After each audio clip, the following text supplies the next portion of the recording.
Ladies and gentlemen, it is Thursday, February 26, 2026. Here's what's coming up on the Owen Report today.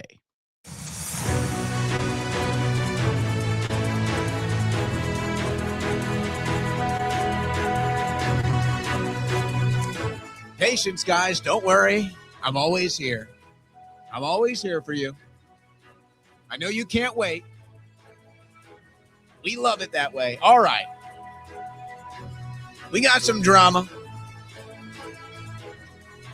I didn't see a single Democrat. Now, that could have been because they took a different van, but I saw the Republicans load into a van, head to the Chappaqua Art Center to do a Epstein hearing with Hilary Clinton. I didn't see Bill there. Where's Bill?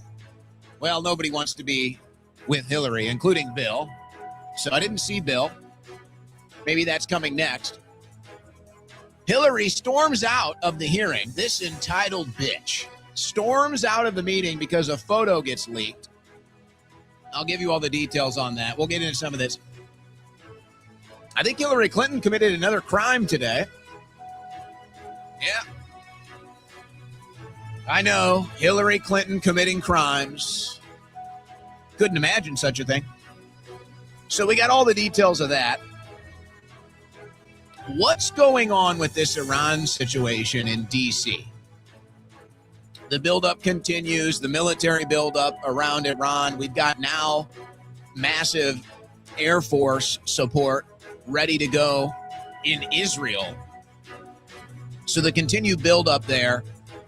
An interesting message from Chuck Schumer. I see what the Democrats are doing, and it's so rare that you ever get the moment to have your cake and eat it too. You always hear about you can't have your cake and eat it too. The Democrats are trying to have their cake and eat it too on this Iran issue, and Trump might walk right into it. Trump might give them exactly what they need to do it.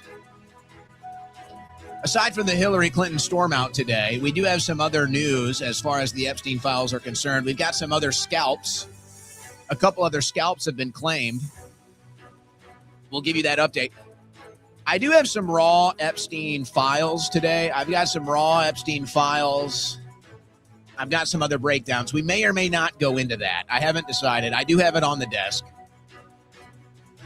But I'm not sure if we're going to go into the raw files. It's going to be a call. We're going to have to call that one in the huddle at the exact moment of the play. We'll see what happens.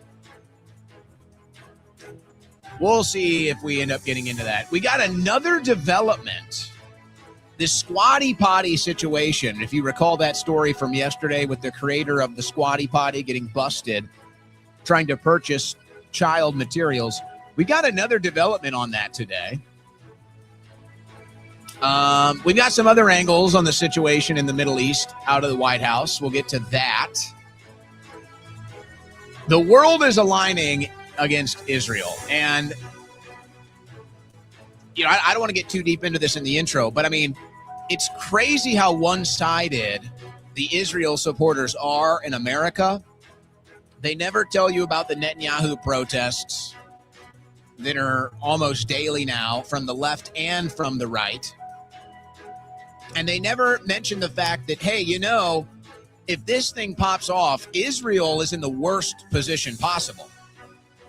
Oh, yes. It's so convenient for the American Jews like Laura Loomer and Mark Levin and Ben Shapiro and Randy Fine. It's so convenient for them to sit here in their bloodlust wanting to bomb Iran. Do you even think about what that might mean for Israel? Do you even think about the fact that these Israelis might be having to hide in bunkers for months if this happens? Do you even care? These people are sick. So we'll get into a little of that and then some of the more political fallout around foreign policy in the Middle East. We got a little bit of the Candace Owens situation today, or maybe at large the TPUSA situation, how it all ties together. So we got a bit of an interesting mix-up here on a Monday. We got a couple clips. We're going to be doing an extended broadcast today. We're going to have a guest joining us for a little bonus time today, so stick around. This news update was brought to you by OwenSchroyer.store, the official site for Owen Report merchandise. Guys, I urge you to filter your water. By now, you've probably figured it out. They poison the water. You can't believe it, but it's true. They poison the water. They put the fluoride in it, the known neurotoxin. You can't even believe it. Not to mention the other things that seep into the water supply. The chemicals like glyphosate, the BPA, just all the stuff. Lead, arsenic. Ugh. You don't want to drink that stuff. I urge you, please, filter your water.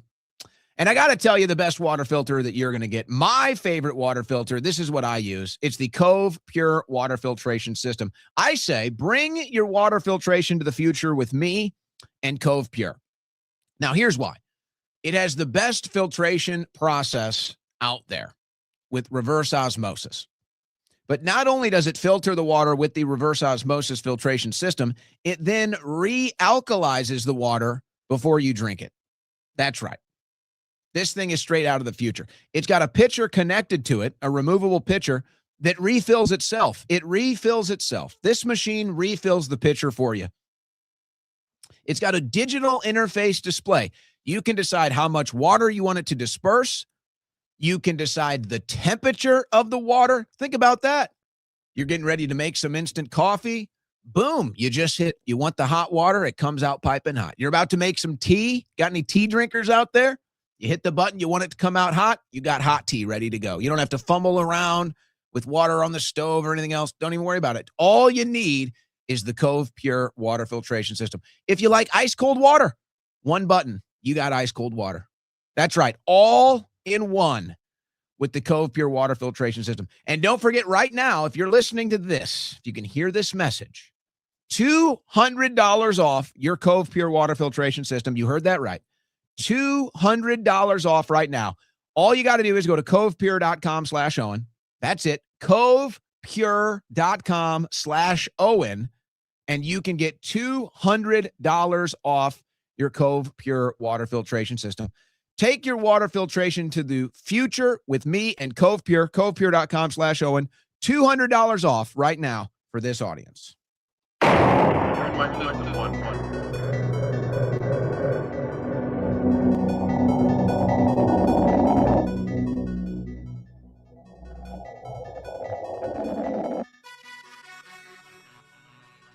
On the cutting edge of news and analysis, the Owen Report with Owen Schroyer.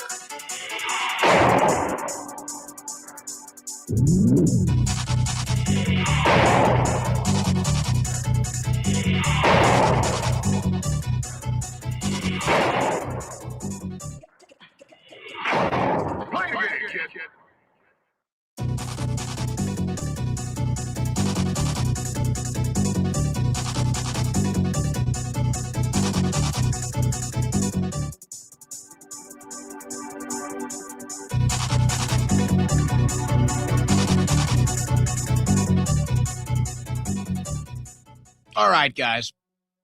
All right. I want to, this situation with Iran,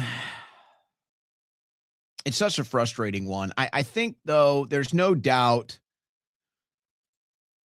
as far as I can tell, the public discourse, the public opinion, the discussions that are being had, whatever barriers there were, and this is just kind of an at-large statement, whatever barriers there were, generational barriers, political barriers, theological barriers, ideological barriers, whatever kind of stood in the way between the American people understanding the foreign policy in the Middle East and everything we've seen in the last, let's say, since the turn of the 21st century, so 25 plus years, everybody's kind of starting to understand it now. And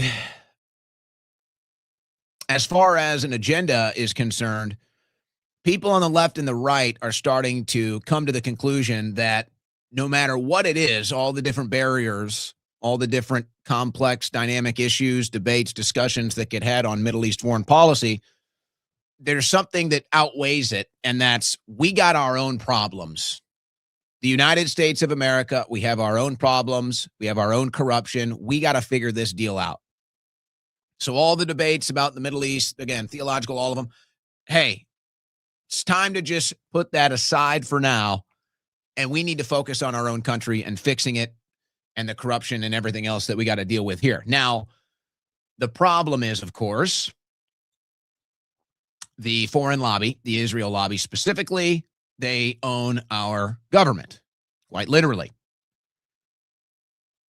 And they have their interests embedded in the media, the digital media, social media, the news media, the cable media, the TV media, everywhere. And they're trying to buy up as much real estate in the media as possible. They're trying to claim as much real estate in the media everywhere right now to try to keep the American people on this platform. But slowly and surely, it's starting to fade. And a lot of Americans that maybe at one point had a major opinion on Middle East policy or even support Israel or favor the Israeli side of things, even they are starting to kind of back it off a little bit or accept that, hey, we got to deal with our own issues first. And in the process of this, you're seeing a major crash out.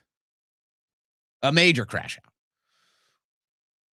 And this is kind of the mindset of somebody that thinks they own you. And if I want to get controversial to open the show, boy, do I? I don't really want to. But you make a deal with the devil, you break that deal, the devil feels like it has the right to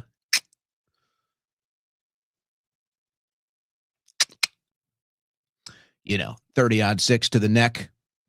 But let's not get too controversial here to open up the show. We may get into that later. So you've got individuals in the media. In fact, we've had some of them on the show. But they say, hey, you know what? Maybe we need to reevaluate foreign policy. And it's, oh my gosh, anti-Semite, Jew hater, traitor. And they're like, what are you talking about? We got an example of that today. And the foreign policy is so unpopular. It's so unpopular now, it's probably going to determine the next 2 election cycles.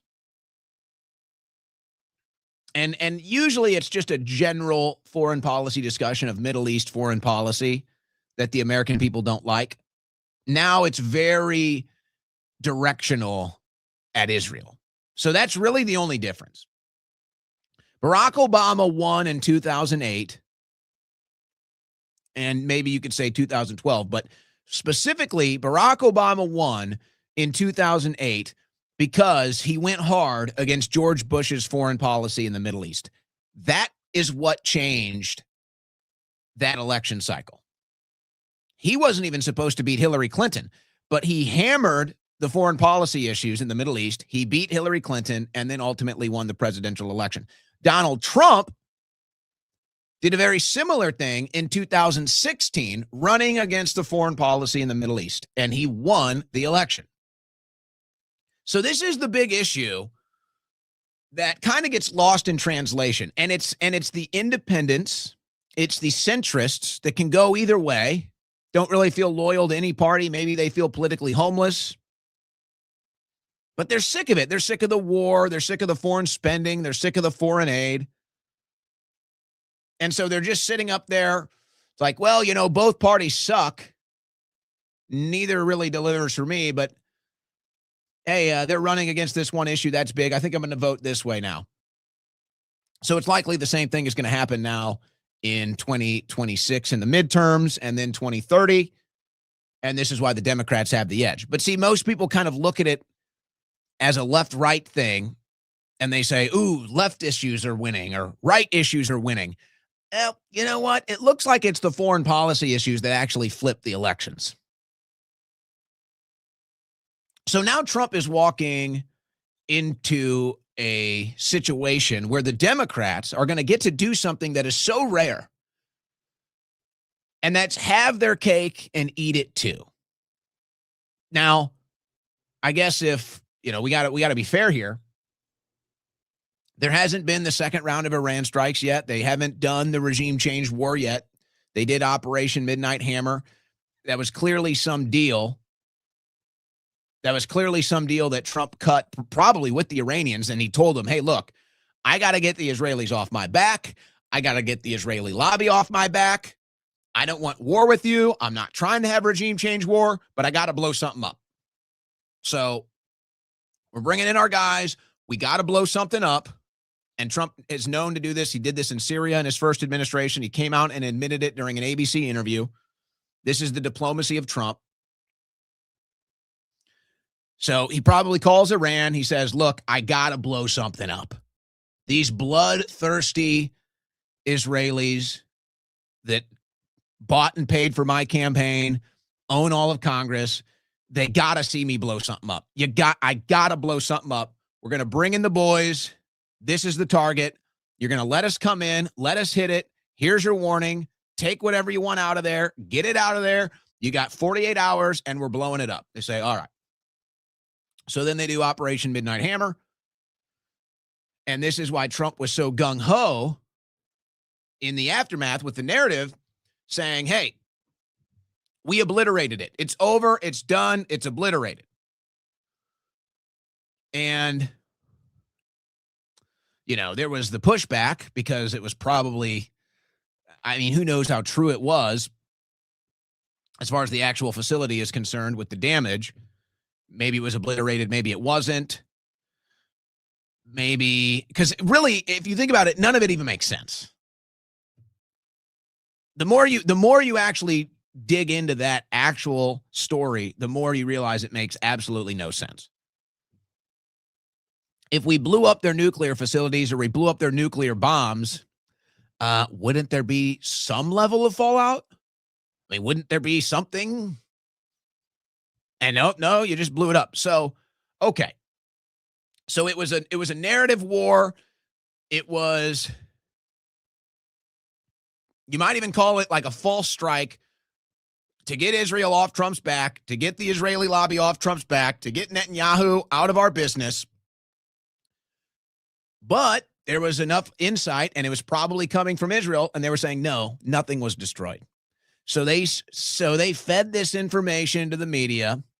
Enough people put two and two together, realized that, nothing was really obliterated. Some facility might have been obliterated to a certain degree, but mostly just a false flag that Trump tried to run to get the warmongers off of his back. So that's why when the media started coming out, and there was Israeli media coming out saying nothing was obliterated, no strikes, nothing stopped, it's still going, Trump got pissed because he's like, hey, I'm trying to stop a war here. Hey, I'm trying to appease everybody here. Look, Israel, we blew something up for you. Like, here you go. We blew something up for you. Can you leave? I know you guys just love death and destruction. We blew it up for you, Bibi. Okay? We blew it up for you, Bibi. Can you leave us alone? No. No, they will never be satisfied until they have all the land and everyone in their way is dead. So here we go again. Now, here's what's going to happen with the Democrats. They know, just like everybody else, they know this foreign policy in the Middle East is not popular. They know that. Everybody in D.C. knows that. But they're all owned by AIPAC. They've all got their big donors. And by the way, even AIPAC knows that. And they've already shifted. They already did this, what was it, in the 60s, when it used to be the Zionist political PAC or whatever it was in the 60s. And then people didn't like that. So then because they wanted them to register as a foreign lobby. So then they said, oh, we'll change our name to the American Israel PAC. So that way they can say, oh, it's an American thing. We don't have to register as a foreign agent. By the way, we got the clip today of Netanyahu coming out and thanking AIPAC for all of its great work. So that'll be fun. So they already had to do this. They already had to change their name from the Zionist PAC to the American Israeli PAC. Now people are onto their game again. These are foreign saboteurs. These are foreign agents. So now they've changed their name again. And we already covered some of this last month. I've got more of this coming up. But the point is, everyone in D.C. knows the foreign policy in the Middle East is unpopular. And now it's more directional than ever. And Israel, period, is less popular than ever. And I do want to reiterate this because I think it's very important. You know, we get lost in the morass now because these psychotic freaks that pretend to be right-wing patriots, they're not. They're just pro-Israel agents is what they look to be now. They look to be just straight-up Israel assets now, but, maybe not. Maybe they just do that for free. But we all know who it is. Mark Levin and Ben Shapiro, that's what we expect. Loomer has just, I don't know what has happened with that woman, but now she's one of them. Now she's just psychotic for war. But, it's funny because this gets lost in translation. When we're sitting here and they call everyone a Jew hater, they call everyone an anti-Semite. So now it's like, we got to defend our character now with these lies, these slanders, these smears, these attacks. But it's funny. It's funny how they love to sit here and clamor for war from America. They're not in Israel. So what of the people in Israel? What of the people in Israel, if a bigger war, God forbid, kicks off, let's say Iran decides to start striking Israel again, what about the Israelis? What about them? What about the people that are going to be hiding in bunkers? What about the businesses that are going to be destroyed? The economy that's going to be getting shut down? Israelis have been fleeing the country because of this, right? They've been fleeing the country into Europe, Australia, and America. They've been leaving because this is so dangerous for them. And it's convenient. Shapiro, Levin, Loomer, they always leave this out of the equation because the truth is they don't care about people. There is something deeply disturbed with them. There is something deeply wrong with them. They get off to this. And I will tell you, should we see a strike on Iran, you're going to see the final act in a grotesque mask-off moment of these people that are going to be dancing and hopping around gleefully like little demonic gremlins at the sight of more death and destruction. And it won't matter that everybody sees it. It won't matter that they know it's unpopular. They can't help themselves. It's like crack for them. They don't even care. It's like crack. They won't be able to help themselves. But they're not in Israel. They're not going to deal with the fallout of this. And then they love to say, it's coming here next. Yeah, because of people like you. Yeah, you're right. Not only are you putting Israelis in danger, which you don't care about, you're not over there conveniently for you. Then you say, now America's in danger. Yeah, because of you. And so then what it is? Well, now we got to completely destroy everything. Now we got to kill them all. We want nothing to do with your bloodlust. We want nothing to do with your addiction to death and destruction. It's psychotic. There's something deeply disturbed with you. You need to find Jesus. You need to find serious psychological help. You are a deeply disturbed human being that gets off on death and destruction and has hatred in their heart. And we, the American people, want nothing to do with it anymore. So they all know. They all know it's unpopular. So this message from Chuck Schumer, folks, I think they're about to get one over big time on Trump here. And I understand the mindset. I understand the thought process that everything is rigged, everything is controlled. And there's definitely there's definitely a level of truth to that. But no, things do happen. There are natural and organic movements in politics. So Chuck Schumer is now baiting Trump into striking Iran. I want to play this clip from Chuck Schumer. baiting Trump into striking Iran. When it comes to negotiating with the terrorist government of Iran, Trump's all over the lot. One day he sounds tough, the next day he's backing off. And now, all of a sudden, we find out that Witkoff and Rubio are negotiating a secret side deal with Iran. What kind of bull is this? They're going to sound tough in public and then have a side deal that lets Iran get away with everything? That's outrageous. We need to make that side deal public. Any side deal should be before Congress and, most importantly, the American people. If Taco Trump is already folding, the American public should know about it. No side deals. When it comes to negotiating.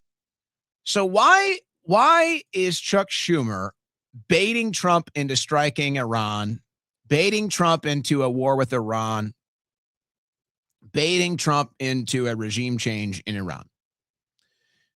Now, if what he says is true about the side deals, which there's probably some effort there, because despite the Israeli lobby and all the bloodlust in D.C., I don't think this administration wants a larger war.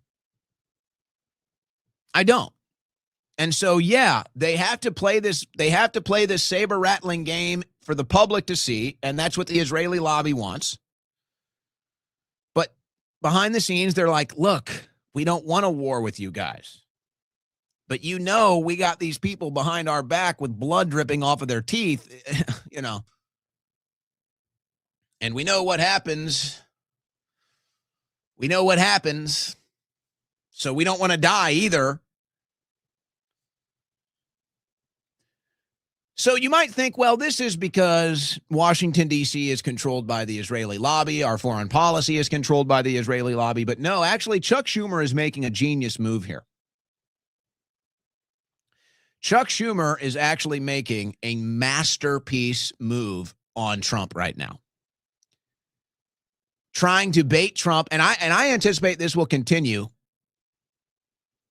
Whatever different method or mechanism the Democrats try to use, because they all cheered for the Iran strikes at the State of the Union. I think the Democrats are trying to make a masterpiece move on Trump right now. And they can have their cake and eat it too. If they can bait Trump into striking Iran, they know that hands the Democrats the midterms. So the Democrats get to have their cake and eat it too. They get to appease the Israeli lobby by calling for war with Iran, by supporting it, calling for strikes, voting for strikes, whatever it takes. They get to appease the Israeli lobby with their political action. And then in the midterms, they get to take the House and they get to take the Senate, because if Trump strikes Iran, it's over. It's over. That will be handing the Democrats the midterms. And folks, I will tell you this, and I've never been one that supports the idea that Texas would turn blue. I will tell you this right now.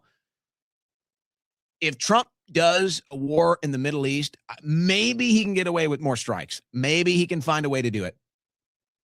If there's a larger war in the Middle East, Texas will go blue. Texas will go blue. This will be the election. And if Texas goes blue, that's the Democrats' wet dream. And now what are you going to do? The Democrats have Texas, California, and New York. It's over. It's done. Forget about 2030. Maybe even forget about 2034. If the Democrats turn Texas blue, it's game over. Game over. Checkmate. There's no overcoming it.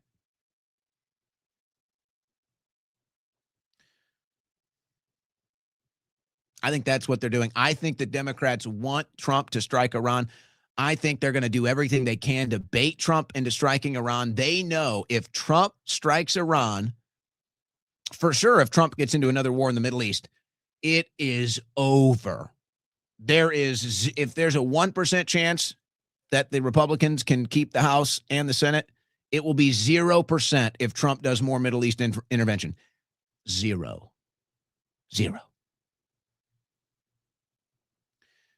And in that regard,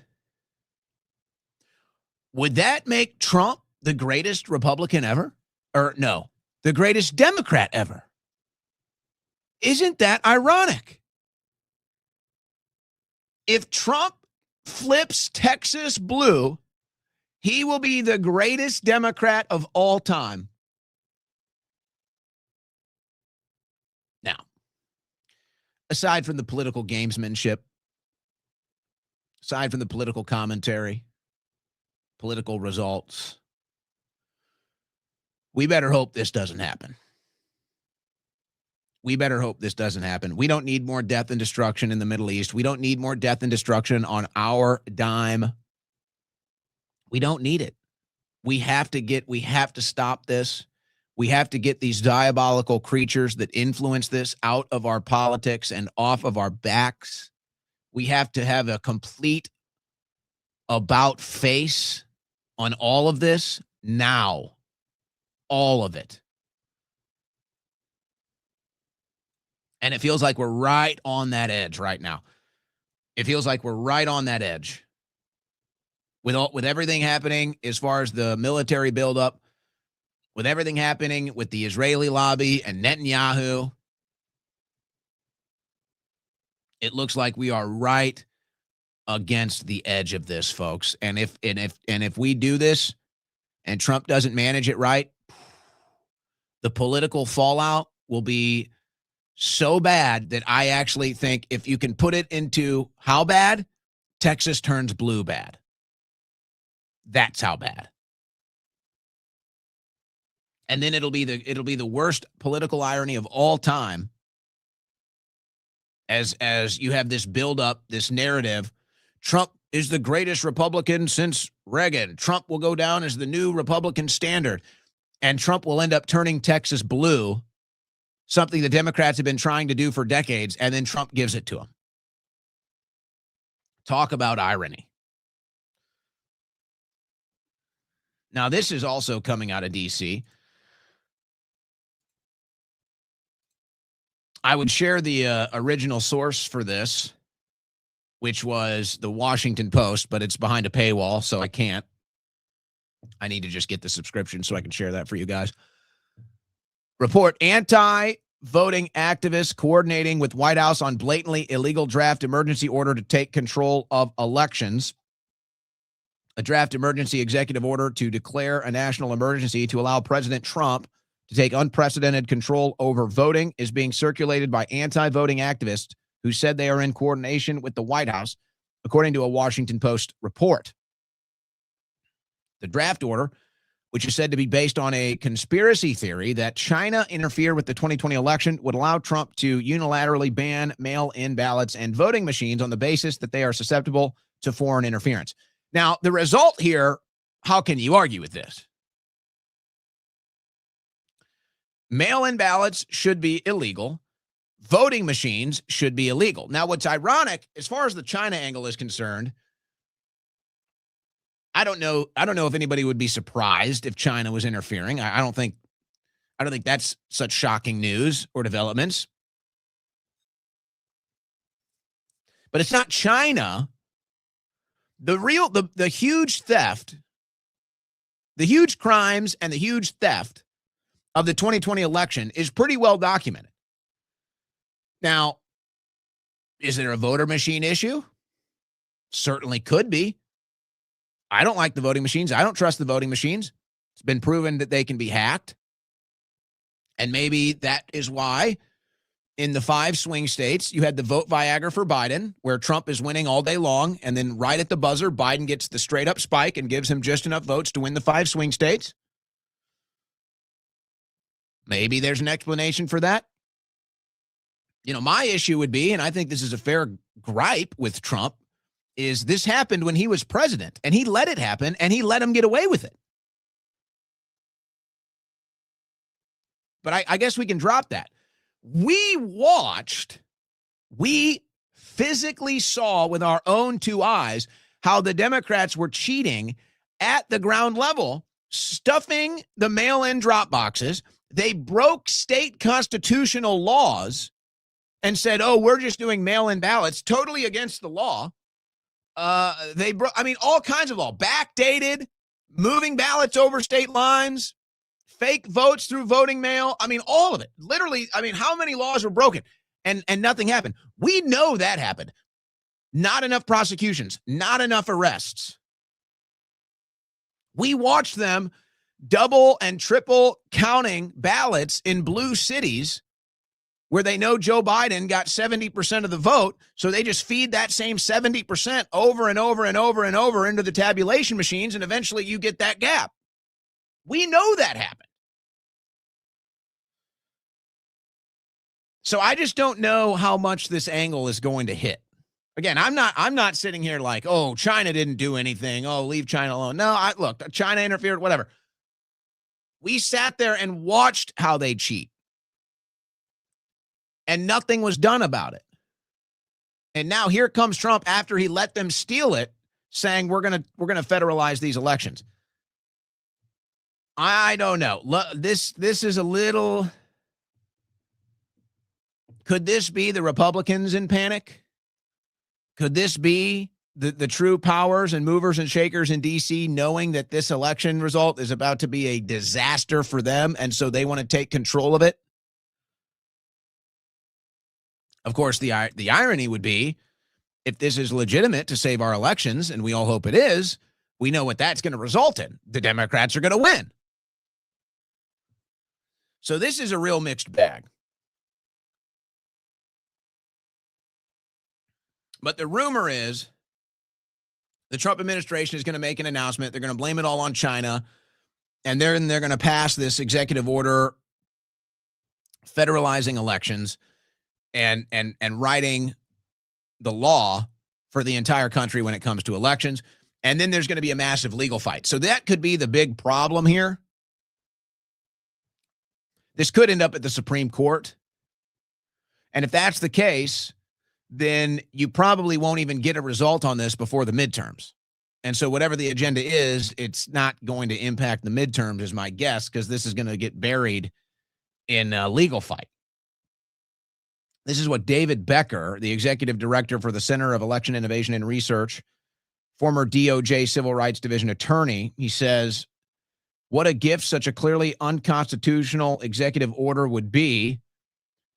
Though divorced from legal and factual reality, it would enable the courts to invalidate this power grab well in advance of the election and confirms the clear limits to federal interference in elections. So I think that's a translation of what I just said, that they won't be able to do this before the midterms. Or they can establish a law and it'll block them from doing this before the midterms, and then you can never fix the elections, which would be even worse.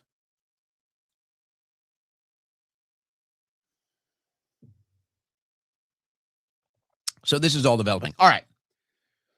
Hilary Clinton. She was testifying in a closed-door hearing today. I guess it was just Hillary. I didn't see Bill. The Democrats weren't really building it up. I can't tell if there were any Democrats that were even there or if it was just Republicans. It might even still be ongoing. So I guess Bill was a no-show, or maybe he's doing his later. I don't know. Maybe Bill's skiing right now. Skiing and having some lady friends or something like that. So this happens. So Lauren Boebert shares this image with a very subtle watermark from the Benny Johnson show. I mean, you can't even see it. It's so subtle. It's like you would have never known this was from the Benny Johnson show. This watermark is so subtle. But if you look closely, you can see Benny Johnson's show logo on it. If you really look closely, it's so hard to see, but there it is. So Lauren Boebert snaps this picture, sends it to Benny Johnson, and he posts it on social media. Someone tells Hillary Clinton's legal team this in the middle of the hearing, and she storms out and talks about how it's all illegal because it's supposed to be a closed-door hearing. Now, Lauren Boebert came out and said there was nothing illegal about it. Benny Johnson did nothing wrong, whatever. And apparently the hearing resumed. Apparently. But it's all tough to know. This should be a public hearing. We shouldn't have to deal with this crap. This should all be a public hearing. Why it's not is just stupid and beyond me. But when it all went down, it was almost like they were prepared for this to a certain degree. But I suppose they probably just had this press conference ready to go immediately after. People would step to the podium, whatever, make statements, take questions from the press. But this is the moment after Hilary stormed out, and then they were alerting the press what happened. I'm actually seeing that. Can you explain what the picture is? If you look on your Twitter feed, you know who it came from? It came from Benny Johnson. He said Lauren Boebert gave it. Yeah, look at Benny Johnson's feed. Good. We'll be back. Thanks. So then they head back in. I've not seen anything since then. So I can only assume that the hearing did continue. But I've seen nothing. I've seen nothing since then. As soon as we get an update, I'll let you know. If they go live for a press conference, we can pick that up as well. But I've seen no update since then. Now, apparently, Hilary stated, now she's under oath in this hearing. Apparently, she said she never met Epstein. Now, we know that these people are above the law, and they lie under oath all the time. Because according to some emails, I just have one. This is just one I have, but there's others that are actually probably more damning than this, but we already covered this one. Remember, Lutnick with Cantor Fitzgerald had a fundraising event for Hillary Clinton when she was running for president against Donald Trump in 2015. And so maybe there's some plausible deniability from this email, but this was Epstein that organized the fundraiser. And you can see the emails between Lutnick and Epstein's team here. Now, again, like I said, there's other emails that are probably more damning than that. So we'll see if anything develops there. But they lie under oath all the time. Nobody is ever held accountable. Now, Ro Khanna and Thomas Massie had a brief press conference yesterday as they tried to get the co-conspirators' names from the files, and they realized that the DOJ took them down. Pam Bondi is, I can't believe how corrupt Pam Bondi is. She's likely going to get impeached. Maybe worse, honestly, at this point. Pam Bondi might just be engaging in outright criminal behavior at this point. But here's Ro Khanna and Thomas Massie addressing this. I mean, what we're after is the men who Jeffrey Epstein trafficked women to. We want those names published. We're not out to embarrass people. And the problem is we went in there hoping to see that in 302 forms. What we found out is those 302 forms were redacted before they got to the DOJ. So, but our legislation directs the FBI, which is the agency that produced those 302 forms, to also produce these documents. The Attorney General is ultimately responsible for that production. So that's why we're here at the DOJ to view these files. But there needs to be more information given in those 302s. So I was disappointed we didn't find that. But it's also clear, just sort of as a checking their homework, that they need to do a little more homework. There are 6 men. We went in there for 2 hours. There's millions of files, right? And in a couple of hours, we found 6 men whose names have been redacted, who are implicated in the way that the files are presented. What's your message to Pam Bondi after what you saw today? Need to do a little more work. And I would like, we'll see her at the Judiciary Committee here in a couple days. What is Pam Bondi hiding? Who does Pam Bondi work for?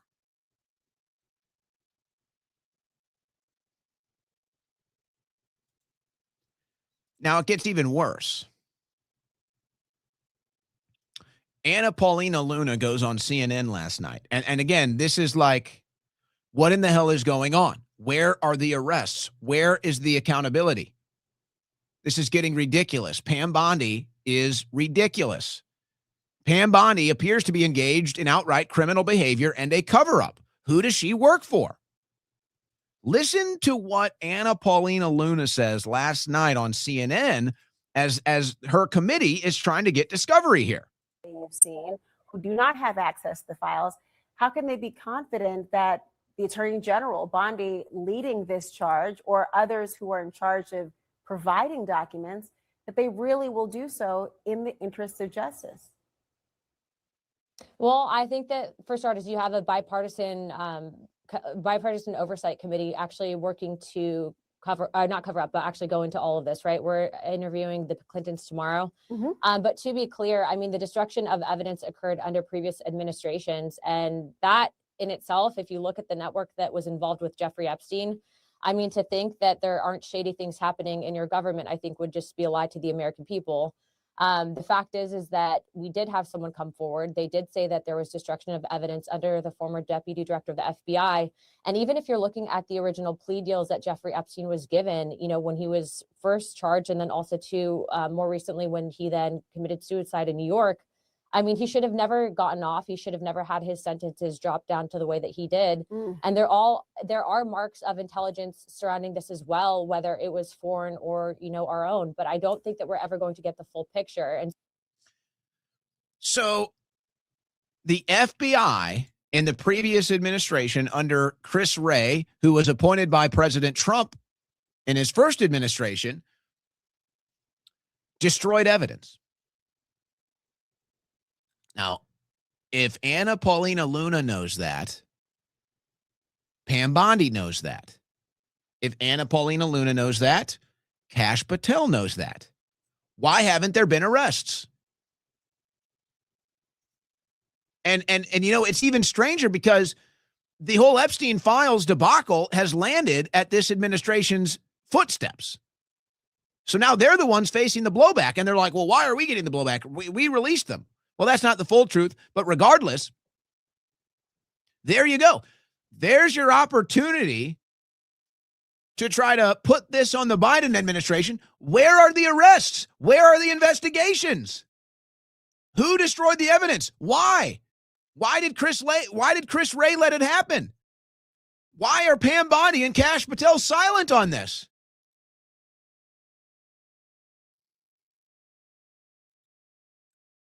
What does Dan Bongino know? What is Dan Bongino not telling us?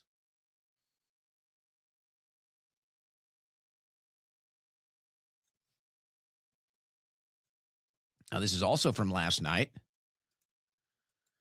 And by the way, Anna Paulina Luna does not believe that Epstein killed himself, as she had stated previously. And neither does investigative journalist Barry Levine, who was on Fox News last night. So that's possible espionage and a blackmail situation. Why is the prosecutor saying that Jeffrey Epstein was murdered? Well, why are they calling that a murder? Yeah, this is something that's brand new. We just saw this document in the files from an assistant U.S. attorney. It raises all kinds of new questions related to this on top of crazy things we know about Jeffrey Epstein's death. And this follows a document that apparently was put together announcing his death that was dated actually the day before, which raised some eyebrows. We've seen video of a mysterious individual in orange making his way up the shoe stairwell at 10:30 the night of Jeffrey Epstein's death. I learned from the documents that the official inmate count that night dropped from 73 inmates to 72. The guard who dealt with that says now that they have no memory of why that inmate count changed. So there's a lot of suspicious things going on in addition to what we know about the medical examiner's office. Yeah, we might show you that at a later date, Yep. that video of the guy in the orange. Why would the chief medical examiner have to sign an NDA after examining Epstein's body? Is that standard practice? This is the first time we've seen this related to a giant case, but I can tell you some things that don't make sense from the medical examiner's office. We know that the chief medical examiner didn't perform the autopsy. She had an individual in her office perform the autopsy. And the noose that was at the center of this Michael Bodden, the forensic pathologist who was hired by Jeffrey Epstein's brother to observe the autopsy, said that there was no blood on the noose, even though there's blood on Jeffrey Epstein's neck in the photographs. We're learning from the documents that the guard who cut Jeffrey Epstein down says he's not sure which noose was given to the investigators, and DNA testing was done. It may have been on the wrong ligature. It may have been done on the wrong noose. Are you hearing this? Okay. Now, again, most of this you can put two and two together by even kind of doing basic surface level investigation into the Epstein fake suicide. Again, he points out the obvious ones. You can see Epstein's neck is all bloody. There's no blood on the noose. I mean, you can go on and on. He talks about the time of death, the reports, all of this. It doesn't add up. Something fishy's going on. So you go back to Bongino and Patel, who prior to their time at the FBI didn't believe that Epstein killed himself. Very adamant about that. Very adamant about not dropping the case. Very adamant about Epstein being a foreign spy, a foreign agent, all of this stuff. Then they get into the FBI. All of a sudden, they're doing multiple interviews. He killed himself. He killed himself. He killed himself. He killed himself. He killed himself. What is going on? I won't even get conspiratorial here. I mean, it's just a fair question. What is going on? It doesn't make any sense. And if it doesn't add up, you know it's corrupt. Story's not going anywhere. Here's a couple of the latest scalps, though. CEO of the World Economic Forum quits after Epstein ties come to light. That would be the president and CEO of the World Economic Forum, Borge Brende, said he was stepping down due to an investigation into his relationship with Jeffrey Epstein. He had been the president of the WEF since 2017. Announced his decision in a statement following disclosures from the U.S. Justice Department that showed the Norwegian had 3 business dinners with Epstein and also communicated with the disgraced financier via email and text message. All right, another scalp. Guess it's not a hoax. Got another scalp today. Larry Summers. Lawrence Summers will resign from Harvard after Epstein revelations. Mr. Summers, former president of Harvard, had stepped back from teaching after documents showed a closer relationship to Jeffrey Epstein than previously known. He will leave at the end of the academic year. Yeah, how about leave now? How about get your ass out of there now? Whatever. Harvard sucks now anyway. Bunch of freaks. Bunch of damn freaks. And we just want them out. We want them out of our political system. We want them out of any connection to our government, financial institutions, business institutions, all of it. Can we just get rid of the satanic pedophile freaks, please? You're listening to the Owen Report on the Win Network. All right, guys, this is your chance. Take your coffee break.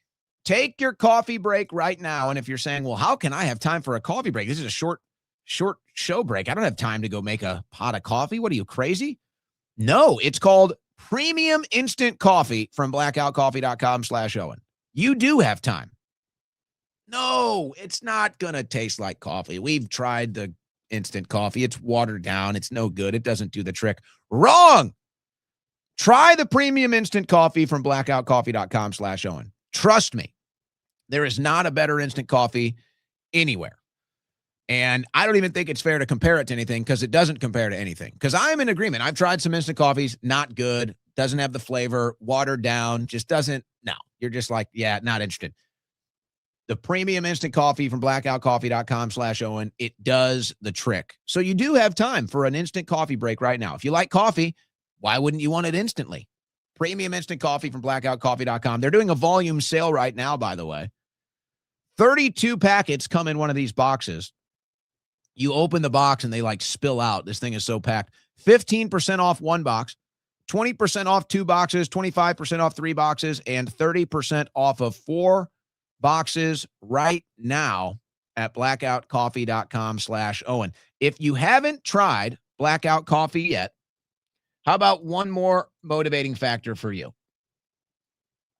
You can get 20% off your first order right now with coupon code Owen. You heard that right. 20% off your first order at blackoutcoffee.com/Owen with coupon code Owen. By the way, they've got more than 30 flavors of the single serve pods. They've got the bags of their premium coffee, light roast, medium roast, dark roast, whole bean or ground, however you prefer it. 20% off your first order right now at blackoutcoffee.com/Owen with coupon code Owen at checkout.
It's America's home for political play-by-play.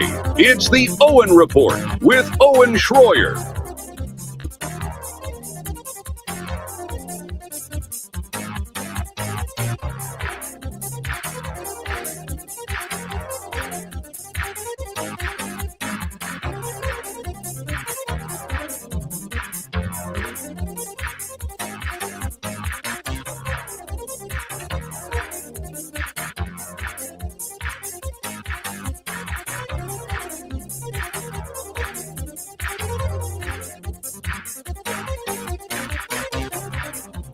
All right, a lot of crazy things happening.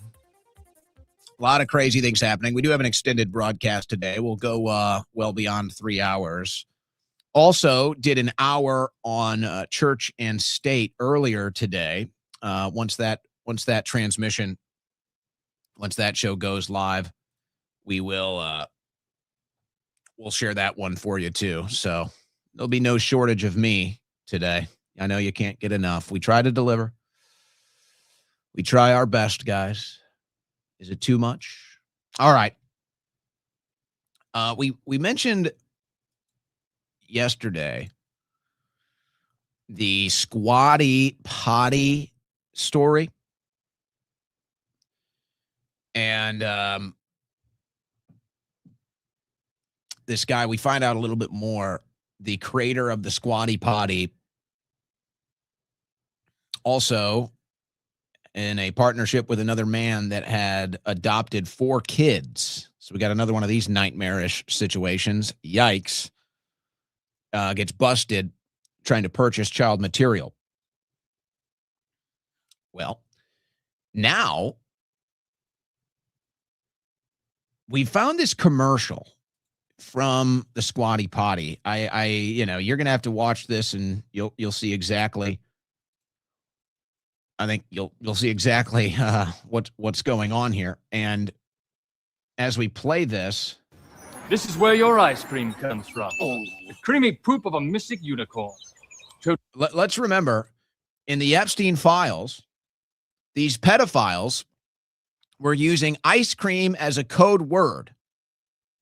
Let's remember that. Now, here's the Squatty Potty creator. Here's the commercial for the Squatty Potty.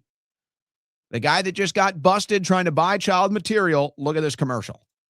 This is where your ice cream comes from. The creamy poop of a mystic unicorn. Totally clean, totally cool, and soft served straight from a sphincter. How does it taste? Is that delicious? Is that the best thing you've ever had in your life? There you are.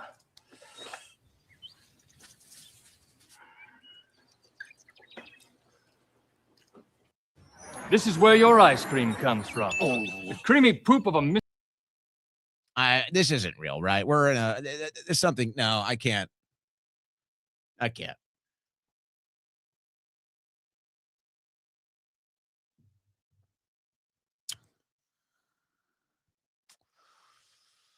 Oh, guys, what's going on?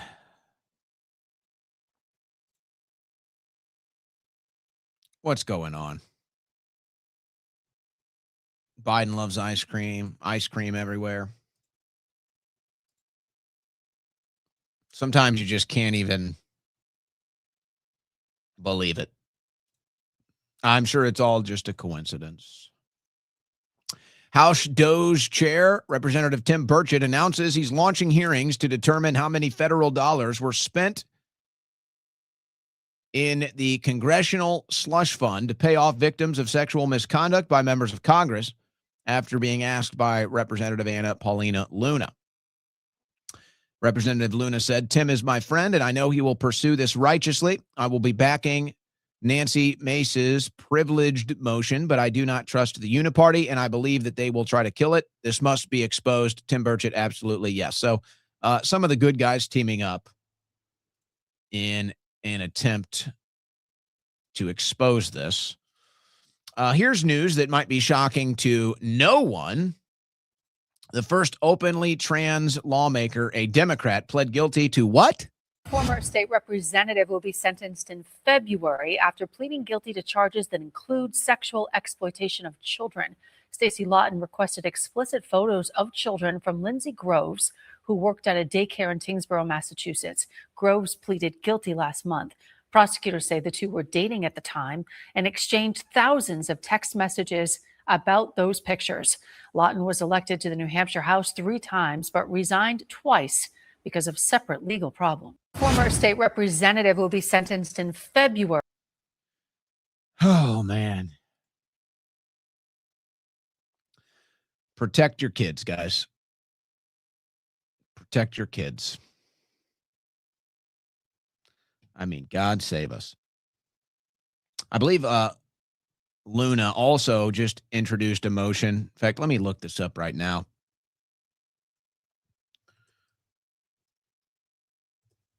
I believe it was Luna, death penalty for all child molesters.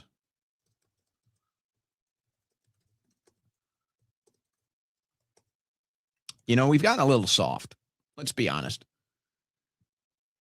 Nancy Mace. Here's that right here. Representative Nancy Mace introduces bill to authorize the death penalty for child rapists. Bill sends an unmistakable message. Child rapist will pay the ultimate price. So this is from her official website. Congresswoman Nancy Mace introduced the Death Penalty for Child Rapists Act, legislation that would authorize capital punishment for individuals convicted of aggravated sexual abuse of a minor, and abusive sexual contact offenses against children under federal law, and the rape of a child under the Uniform Code of Military Justice. Quote from Nancy Mace: "We have zero mercy for child rapists. Those who prey on our most vulnerable deserve the harshest consequence we can deliver. No predator should be allowed to walk away from the most unthinkable crimes against children. The bill is simple. Rape a child and you don't get a second chance. You get the death penalty. We will never apologize for protecting America's children."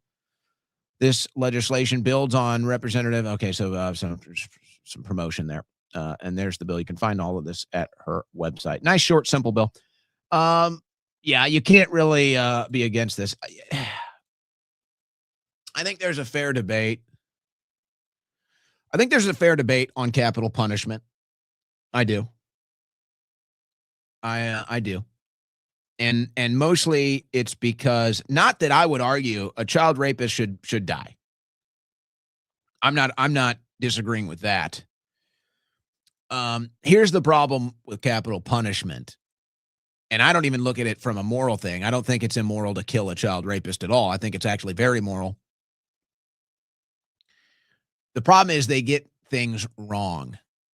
There have been instances where people have been convicted and they are later found innocent. People that are on death row and later get found innocent. So this stuff does happen. There's also a movie, and this is more of the spiritual side of things. What was the name of that movie? It's a very interesting movie if you haven't seen it. You guys know the movie. The guy's in prison. He's possessed by a demon. And then they give him the death penalty. I know. I got the chat open. One of you guys know the movie I'm talking about. Very interesting movie. Oh, you guys are putting out some other movies. Deliverance, Green Mile. I'm talking specifically of this movie where it's a guy in jail. Nefarious. Yes, Nefarious. That's the one. Thank you, guys. So okay, well, there's other movies out there. I think that's the only fair pushback against the death penalty, is that they do get cases wrong. They do. And you don't want that to happen one time. So that's the only case against the death penalty. I think, though, when something is so clear with zero, it's always supposed to be zero doubt. But I mean, caught on camera, caught in the act, whatever it is, there's probably cases where, yeah, I think there's a fair, caught one time, life, caught 2 times, which you shouldn't even be allowed to be caught 2 times. But I guess if you get multiples before you get caught, death, you're done, you're out. And this is what's so crazy. I tell people this. just because I've been through the system,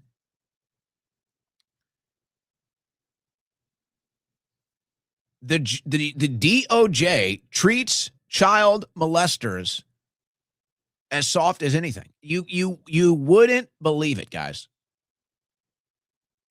The current standard of justice against child molesters will break your heart. It'll break your heart.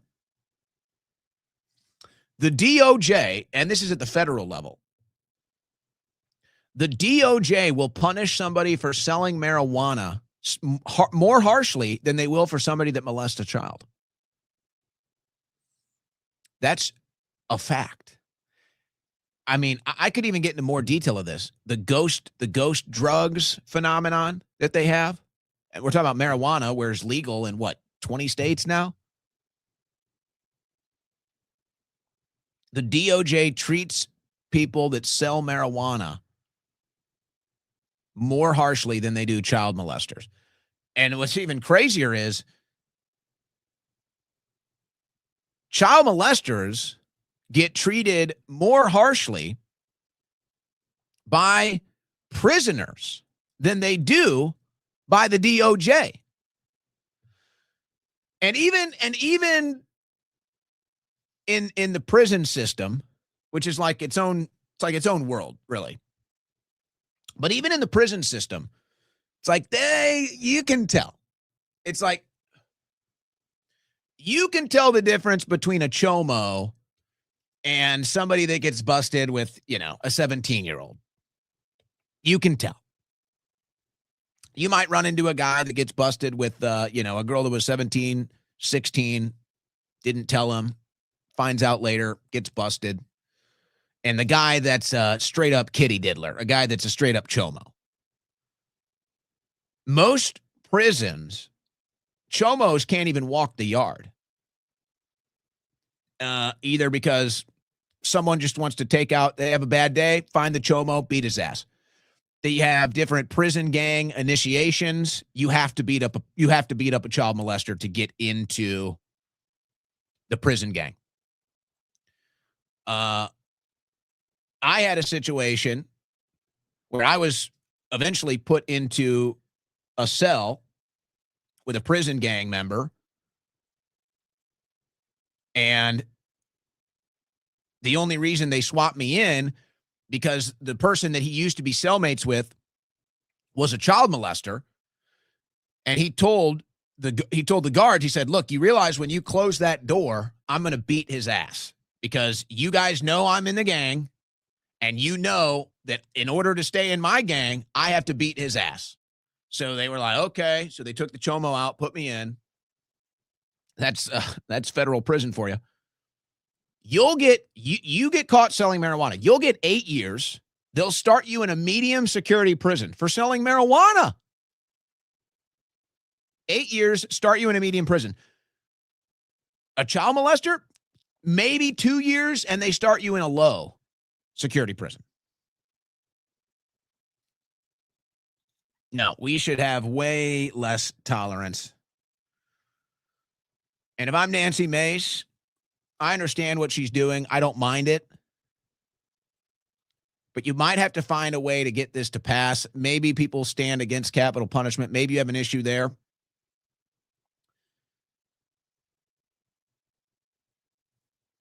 You might be able to actually get something passed by making sure it's like minimum life sentence. Child molester, minimum life sentence. And then, you kind of go from there. But yeah, what you need to do, crime is so out of control, and that's partly because some of the worst criminals get off. It's the same thing that happens in these cities, carjackings, petty theft, whatever. And they'll get arrested 20 times and never do any time. And so they know, okay, if I get caught, it's a very little punishment. So they just keep getting caught. They don't care. So you have to make an example. And I think that's one that 99% 99% of America would agree that we need to treat child molesters with a way harsher response from the Justice Department. But most people don't even know that it's that bad. All right, we got a couple of good things here. I voted for this. Finally, and I voted for this. Trump administration withholds $259 million in Medicaid funds from Minnesota amid war on fraud. Vice President J.D. Vance and Dr. Oz, they did a press conference on this today, presented the plan on Wednesday, saying they are confident that people will not be hurt in Minnesota. So this is like a good start. I would say this is where the Trump administration needs to start putting the foot down right here. They need to cut. This is like not even scratching the surface, but okay, it's a good start. Any sanctuary city, 100% cut all their, any federal aid should be cut from a sanctuary city. And if you really want to get serious, you call up the Democrat mayors, because most of these will be in Democrat states, not all. Most will be in Democrat states. But you call up the mayors and you say, you have a sanctuary city. We are cutting all the federal aid until you remove this sanctuary city status. All federal aid cut. And you watch, they will move so fast, you'd be like Flash Gordon. So this is a nice start. We need to really put the foot down on this deal. Stop all federal funding to any sanctuary city. Cut all federal funding to any of these states that have a sanctuary city until they remove them. And cut all federal funding from any program that's been caught in fraud until they promise to clean up the act. This is drain the swamp. And really, there need to be dozens, if not hundreds, of arrests in response to this. And if I was Trump, you know, he does all the saber rattling of Iran and everything else. How about a little saber rattling of the criminals we have in this country? How about come out and make a statement? Here's one for you. I've been talking to some of my legal advisors. We have a situation called sanctuary cities. It's really unbelievable if you think about it, but we've been dealing with sanctuary cities here. What does that mean? It means that they allow criminals. That's what it means. They allow criminals safe harbor. If you did this, you'd be considered a criminal. You'd be arrested. Why can these mayors do it? They shouldn't be allowed to do it. So we're going to have a policy we're looking at right now. We're talking to some of the legal experts. It looks like a pretty open shut case, if I'm being honest. And we think it might be time to arrest sanctuary city mayors for aiding and abetting in crime. You can't do that. You can't give safe harbor to criminals. That's a crime. So we're looking at that. Maybe we'll give them some time.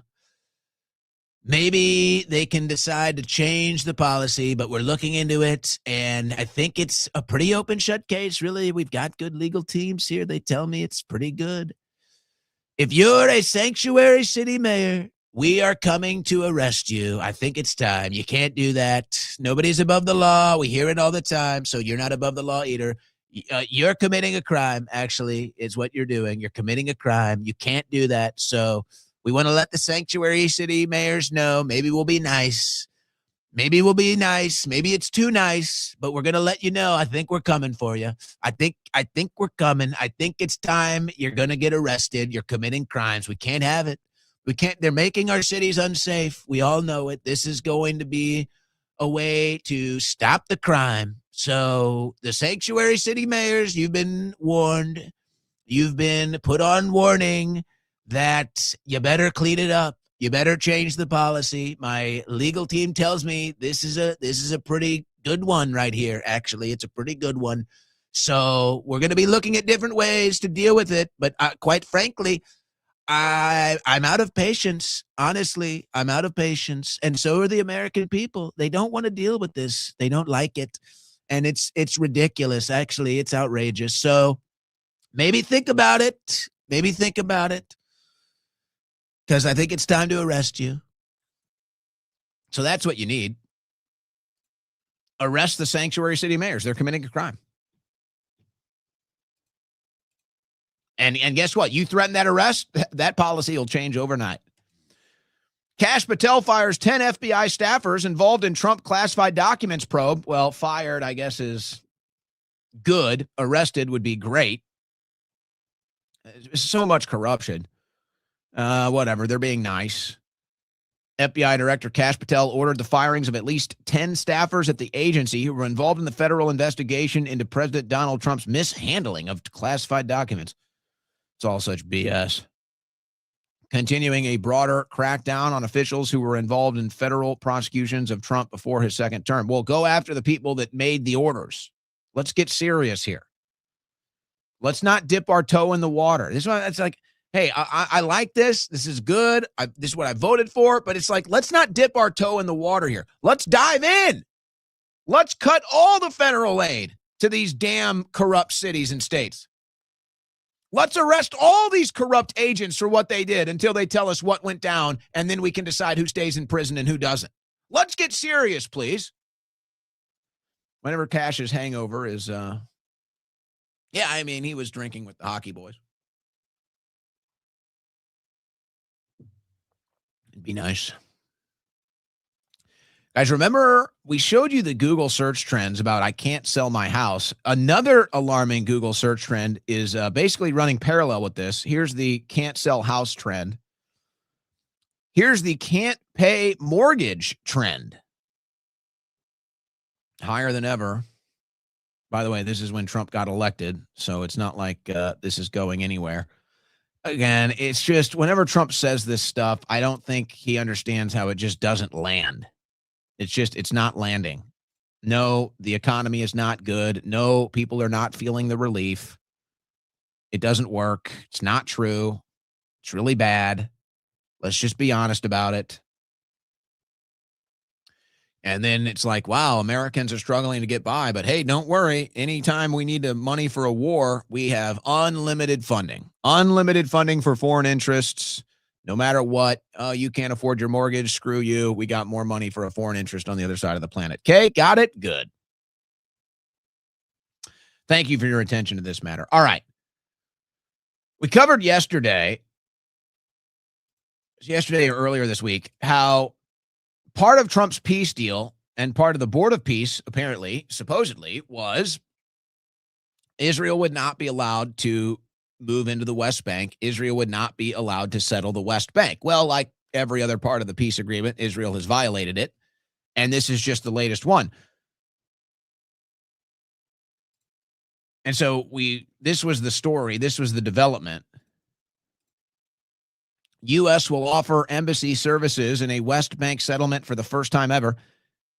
Palestinians and Israelis on the right and the left all say that the move is a step towards legitimizing the Israeli settlements, which most of the world considers illegal. And President Trump said he wouldn't allow under the peace deal. Don't believe me? Let's go to the desk. But did you promise leaders this week that you would not allow Israel to annex the West Bank? Is that something that you I will not allow Israel to annex the West Bank. No, I will not allow it. It's not going to happen. Did you speak with Netanyahu about this directly? Yeah, but I'm not going to allow it. Whether I spoke to him or not, I did. But I'm not allowing Israel to annex the West Bank. There's been enough. It's time to stop now, okay? Yes. Well, now it's happening, so now you're allowing it. And I'm telling you guys, everybody's mismeasuring this.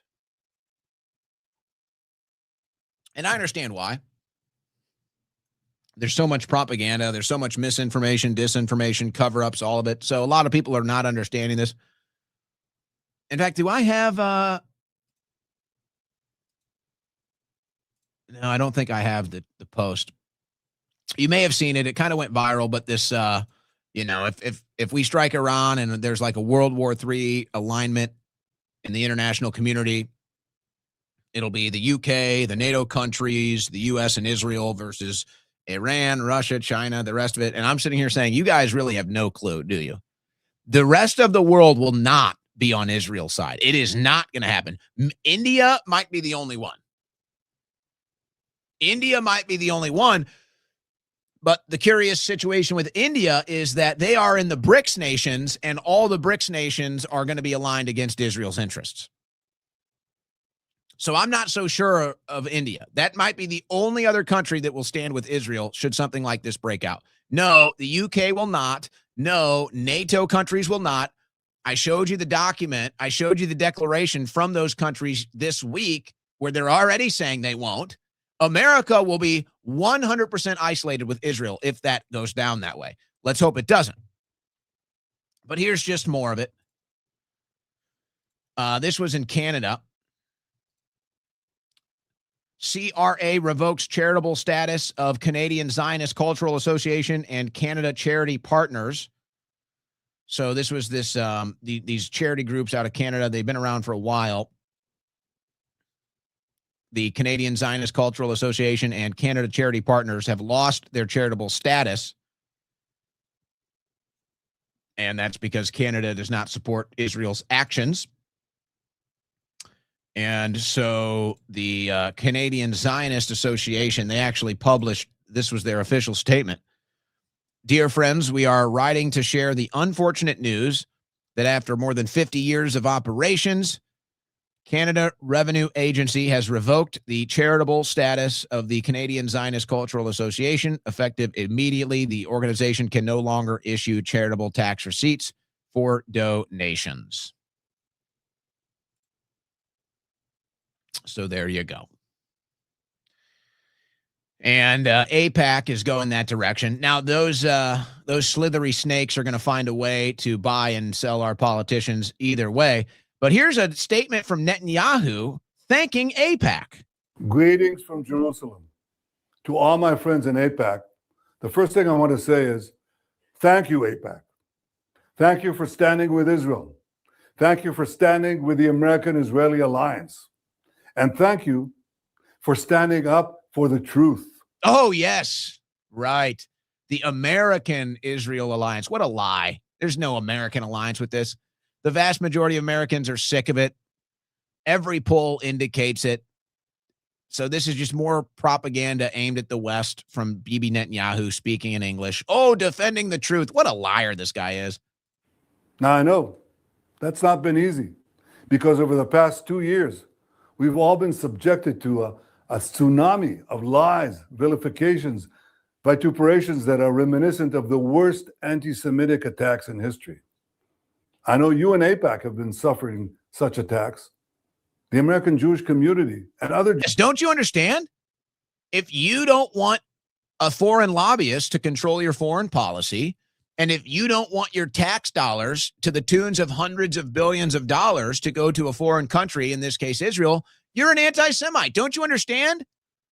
Don't you get it, slave? Don't you get it, goyim?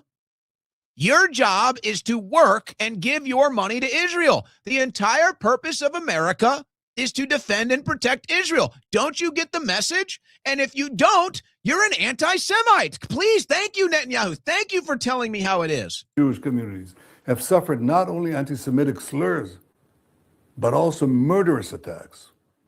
And of course, so did we in Israel. We suffered on October 7th a brutal attack that was meant to destroy us, to wipe Israel off the map. No, it was a stand down so that you could go demolish Gaza and take the land. That's what the Iran Axis sought to do on October 7th. And now it's Iran. Notice he's not saying Hamas. He's saying Iran now because that's who he wants us to be at war with in his interest. Iran's proxies sought and seek to annihilate the... No, you funded Hamas. You started Hamas, not Iran. You. Jewish people and their patron Iran sought and seeks to annihilate the Jewish state. But for the past 2 years, since October 7th, we've rolled them back. We fought a seven-front war against this axis of evil. And thanks... Yeah, Israel is attacking 7 countries right now. 7 countries, and they're the victims. They're the good guys, bombing 7 countries. And they wouldn't be able to get away with it if they didn't own our Congress and own our media. That's the only way they're able to get away with this. So the incredible courage of our soldiers. Your soldiers wouldn't be doing any of this if they didn't have our military behind them. We rolled back this threat to our existence and to our future. We battered Hamas. We hammered Hezbollah. We helped bring down the murderous Assad regime. We struck the Houthis. We attacked pro-Iranian militias. The murderous regime, as this guy's regime has killed more than 100,000 people. And he's going to call someone else the murderous regime. And we also attacked Iran itself. With America's help, we rolled back Iran's nuclear bomb program and its ballistic missile threat. That axis has been greatly weakened, but it's still there. Oh, yeah. Licking its wounds. Yes. It still chants death to America, death to Israel. I appreciate the efforts that President Trump is making. Oh, I'm sure. To ensure that those threats against both our countries do not reappear. Oh, and there it is. Oh, it's everything against Israel is against you too. And you need to be reminded of that, American. You need to be reminded of that every action Israel takes, which is why the whole world is looking at them snarling and growling, fed up. Everything Israel does, that's also you, America. So as Israel bombs 7 countries and as Israel makes the entire world turn it against itself, that's on you too, America. That's you. You have to back us up now, okay? This is like the kid at the bar that keeps starting fights and then wants his friends to back him up every time. This is like the kid at the playground that keeps starting fights and wants you to back him up every time. We're done. Sorry, we're done. We have never had a greater friend in the White House than President Donald J. Trump. Oh, we're well aware. And I want to tell you that I value the support of Americans from both sides of the aisle. You're not getting that support. It's over. I know it's been difficult for some, and I respect your courage, your honesty, the fact that you're willing to stand up against colleagues who sometimes bow their head to this anti-Semitism. Oh, you do not. You're a racist. You're a homophobe. You're a transphobe. You're a xenophobe. That's all this is. This is woke ideology. This is woke rhetoric. I salute you. Amazing. He salutes you. Every day with this crap, man. Every single day with this crap. And then there's Randy Fine, kicked out of 109 buffets. Randy Fine doubles down on anti-Muslim comments. Florida leaders speak out on religious hate. This guy is such a monster. He's also a bad person. And so the lawyer, this is the same lawyer, this Muslim law group. You know, I'm not sure. It's kind of like there's not many details, but apparently Laura Loomer lost a lawsuit versus CARE. Apparently Laura Loomer lost a lawsuit against CARE, and this was the legal group, Muslim Law, that represented CARE in that case. Apparently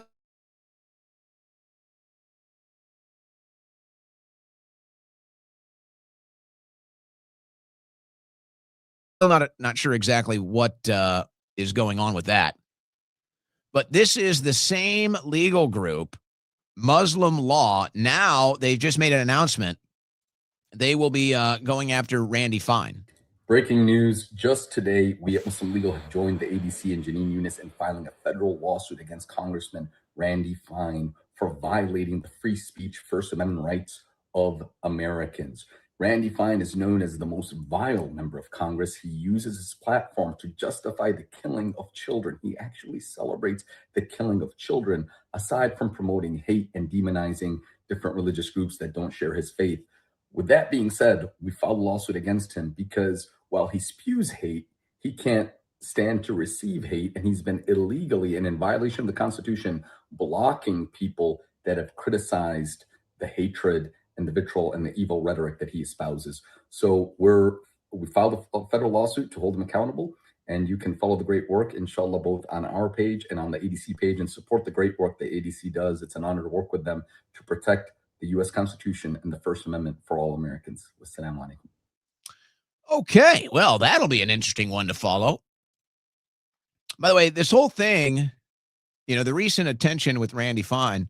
By the way, guys, did you notice all of a sudden we had an internet hiccup as soon as I covered Netanyahu? I'm sure that was just a coincidence, though. Sure, just a coincidence. Yep. You know, the whole Randy Fine saga now with the dogs. I wonder, you know, is Randy Fine going to comment on this Christian woman walking her dogs getting tormented in Israel? Did you see this?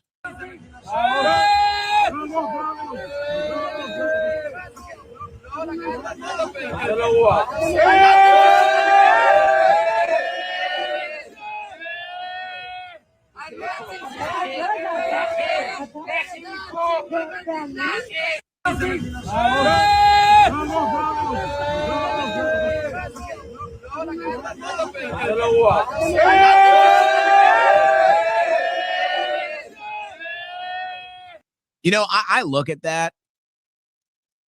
What do you guys see when you look at that? Aside from the whole issue of Christians and Israel and the treatment they get, and maybe it has to do with the dogs, whatever. Aside from all that, I'm curious what comes to your guys' mind when you watch that. I'll tell you what comes to mind. To me, that's bad parenting. At the end of the day, to me, that's bad parenting. These are kids. Kids are dumb. And, you know, I'm not going to act like I didn't do dumb things when I was a kid. And sometimes the worst of it is when you're in packs, right? The worst of it comes out maybe when you're in packs. But I see bad parenting. What kind of parents raise children to be group bullies like that? What kind of parents have their children with a mindset that they can go around and behave like that in public? Seriously. That's what comes to my mind, is like, what are you teaching these kids that any sort of behavior like that is acceptable? And I wonder if there was any punishment if it ever got back. I would tell you, if I ever behaved like that, my parents would be extremely disappointed in me. Extremely.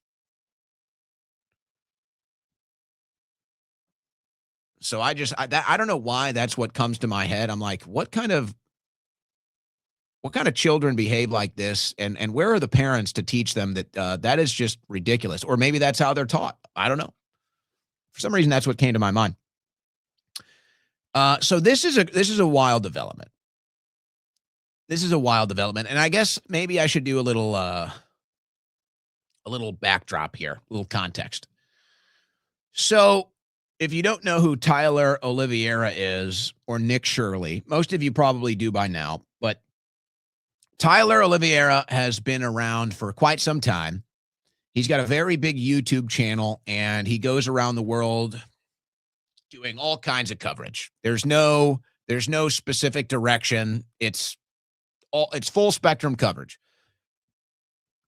He's been everywhere. He's covered everything. And he's gained millions of followers doing so. And obviously then there's Nick Shirley, who has kind of recently come to some fame and developed a massive following. Most famously, a couple months ago, exposing the fraud, the Somali fraud in Minnesota, or adding to that expose and going viral and then testifying. And so, okay. Now, recently, Tyler Oliveira was at a Jewish community in New Jersey, which we're starting to learn more about as far as some of the other local communities surrounding it are concerned. And apparently this is nothing new, but again, Tyler goes there and exposes it.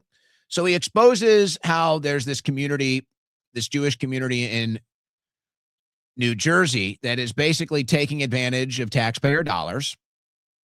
Maybe not as, maybe there's an open debate as far as interpretation of the fraud and the levels of it, but it's basically the same essence. You have a Jewish community that is just living off the taxpayer dole and engaging in all types of behavior that basically relies on taxpayer dollars and a privileged status. So you might say in some way, shape, or form, very similar to what got exposed in the Somali communities in Minnesota. Well, of course, as we're watching this develop, Nick Shirley and his expose of the Somali fraud gets massive attention. He's testifying in Congress. He's being celebrated by everybody. And of course, there is the right-wing Zionist Jewish community that wants you to hate Muslims. So they take this from the Muslim angle. They say, see, Muslims are your enemy. You have to hate them. And they make sure Nick Shirley gets propped up in such regards. And then those same people are attacking Tyler, and they're saying, how dare you do this? You're not allowed to expose Jews. This is so anti-Semitic. But virtually it's the same thing. So this has kind of been floating around for the last couple of months. Well, Tyler recently shared this video of about an hour and a half documentary on New Jersey and the Jewish community living off the taxpayer dollar. And now all of a sudden, all of these right-wingers, because they were attacking Tyler Oliveira because you dare not say anything about a Jewish community. If it's a Muslim, then yes, you can hate them and want to wreck them and expose them. But if it's a Jew, well, then now it's off limits. Okay? Well, Nick Shirley responds to one of Tyler's videos. And he just says, expose it all. So again, I guess Nick Shirley saw enough of this video that convinced him, oh, look, there's a lot of fraud happening here. There's an entire community living off the taxpayer dollar, just like what I exposed. So Nick Shirley shows support for Tyler, who does similar work, and says, expose it all. And the entire right-wing conservative Inc. establishment is now turning on Nick Shirley just like that. The same people that propped him up and praised him for exposing the fraud in the Somali community are now attacking him for supporting Tyler, who's exposing fraud in a Jewish community. They're all turning on him. They're all attacking him. Unbelievable stuff to witness. The double standards, the hypocrisy, the loyalties, all exposed in one swoop to an unbelievable level. And you know Loomer had to jump in on this. So here's the example from Loomer. A lot of people have buyer's remorse for supporting another influencer who took the bait. She's talking about Shirley. How many GOP lawmakers were photographed with this person? How many White House officials praised him? GOP heading into the midterms with a massive optics issue, and we get nothing but silence. What? You just showed what a hypocrite you are. You just showed what a fraud you are. You just exposed yourself, not Nick Shirley. You. So why is it now all the work that Nick Shirley did that you supported and praised and made sure everybody saw it, why is it now that he's bad when he's also supporting somebody else that does similar work? Incredible. Now, for Nick Shirley, this is almost some form of a redemption arc because people were kind of curious about, how he got propped up and the people were doing it. It looks like that was all organic. So yeah, this is what the Zionist right wing does. They see you exposing Muslims and then they can build hatred of Muslims off of that. They praise you, they prop you up, they make sure everybody sees it. Oh, but you don't dare apply that in their direction. You don't dare apply that there to a Jewish community. Now they want you destroyed. Now they're saying you're the bad guy. So Shirley has the redemption arc and the Zionist right has completely exposed themselves as the double standard hypocrites that they are. An unbelievable thing. Or maybe not so much. Just to put a little icing on that cake, though. Here's Laura Loomer, January 2024. Today, Nikki Haley went on CNBC and called for us to bomb Iran. Nikki Haley wants more war in the Middle East, which means more dead U.S. soldiers. The only person who has proven that he won't create more wars is Donald Trump. And now Laura Loomer is saying bomb Iran every day. And by the way, this isn't the only post from Laura saying we shouldn't get more involved in the Middle East. But funny how she's completely changed her stance on that. Was she always a fraud? What changed her mind? It's amazing how they just move like that, though. They all just move in unison. Against Nick Shirley, against the war, for the war, against Candace. I mean, they all just move in unison. Laura was against Charlie Kirk, raging against Charlie Kirk. Now it's the big Charlie Kirk thing. It's amazing how they just move in unison like that. And we're all seeing it. Now, this goes back to the AIPAC thing that I was talking about earlier. Now, you do have a dissident right and a dissident left that is eventually going to find this bridge and common ground on foreign policy and foreign influence. And it's already really happening. It's more acceptable in the left, and I think they're going to run with it in the midterms. But here's what people are going to find out very soon. We covered this a few weeks ago.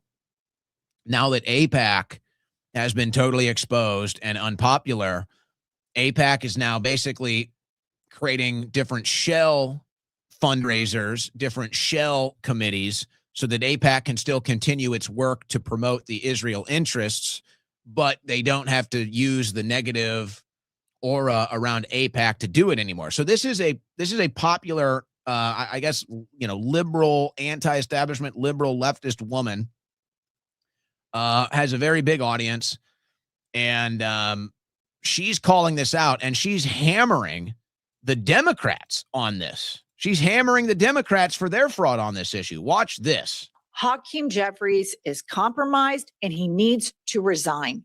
Serious members of the Progressive Caucus have got to quit playing patty cake with this guy.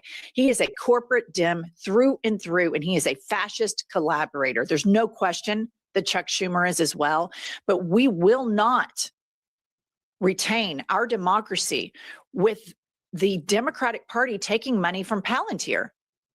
We are not going to retain our country with the Democratic Party taking donations from AIPAC. The corporate Dems are controlled opposition. Chuck Schumer is controlled opposition, and it gets worse, you guys. It gets worse. Pop this up. Matthew Eady recently discovered how AIPAC is hiding its donations using 3 campaigns for, you guessed it, Hakeem Jeffries, aka AIPAC Shakur. I created a graphic to help you understand how the secret campaigns are structured and why you won't be able to see AIPAC and FEC filings, but AIPAC will still be able to track donations through unique IDs and show candidates how much their network has donated to buy pro-Israel votes. And here is the graph. You can see it here, AIPAC. And then we have the Democracy Engine. 3 of these that are funneled through Hakeem Jeffries. So let's review here. Keep this up. Hakeem Jeffries is Palantir first. Hakeem Jeffries is Israel first. How can Hakeem Jeffries care about immigrant children when he doesn't care about Palestinian children, and he takes money from a genocidal government that's ran by a war criminal, a far-right fascist war criminal, Benjamin Netanyahu, that funded Hamas? And then you see all this money they're filtering in to candidates. And so here's how it works, you guys. AIPAC directs its donors to the pro-Israel network website via email campaigns. And then the pro-Israel network uses Democracy Engine as its payment processor. That's AIPAC Shakur, that's Hakeem Jeffries. And then donations are recorded as individual donations from Democracy Engine. In the back end, each pro-Israel network campaign is recorded with a unique ID. The Democratic Party cannot be for a blank check to Israel, who is run by a war criminal, Benjamin Netanyahu. We cannot be this party. This is a uniparty. Hakeem Jeffries and Chuck Schumer are controlled opposition, full stop. They take money from MAGA donors, and then they get on camera and lie to the American people. And you might say, Jennifer, quit browbeating Democrats. I can get on here all day long and I can browbeat Republicans, because tomorrow Trump's going to do something more illegal, more unethical. He's going to cover up more child rape stuff from the Epstein files. It's going to happen every single day, and the Republicans are going to allow him to do it. But the Democrats have to be in opposition. And when you find out the Democratic leadership is taking money from Palantir and AIPAC and God knows who else, and then you keep thinking, why aren't they putting up a resistance? Why aren't they opposing him at every turn? Why aren't they saying abolish ICE? Why aren't they saying no more blank check to Israel? No, we're stopping that. Absolutely not cooperating with a war criminal, Benjamin Netanyahu. The anti-establishment left, the anti-establishment right are both rising, folks. And we obviously have a lot of differences policy-wise. Let's be clear, okay? There are a lot of differences here, but everybody realizes how corrupt Washington, D.C. is, how corrupt the process is, and the uniparty is screwing us all. And we're identifying the factors and the players, and we're done. We're done with it all, whether you're on the left or the right. And so this is inevitable. This is a time that we're all realizing this. So it's not going anywhere. It's only going one direction. Now, by the way, Hillary Clinton is speaking live right now. I don't even know if I want to pick it up. She's taking questions. Maybe we'll get to that in a second. But quickly here, I told you this whole backlash against Spike Lee was going to be bad for him supporting Palestine, and then the statement afterwards, the apologize. Most NBA players are probably in agreement with Spike on that. Now you got a Portland Trailblazers player who's wearing Palestine stuff. That's the same team that Israeli plays on. Boy, oh boy. Really unpopular stuff. And it's not even our country. It's not even our country. So it shouldn't matter. It shouldn't affect our stuff. It shouldn't matter. And yet there it is, nonstop all the time. All right, I'll tell you what. Let's go. Let's pick up whatever is left of this Hillary Clinton press conference.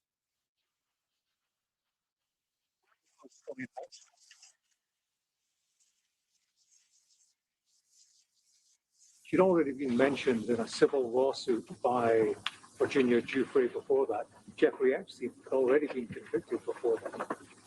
She came as the +1, the guest of someone who was invited. Thank you, everybody. Appreciate it. Thank you all.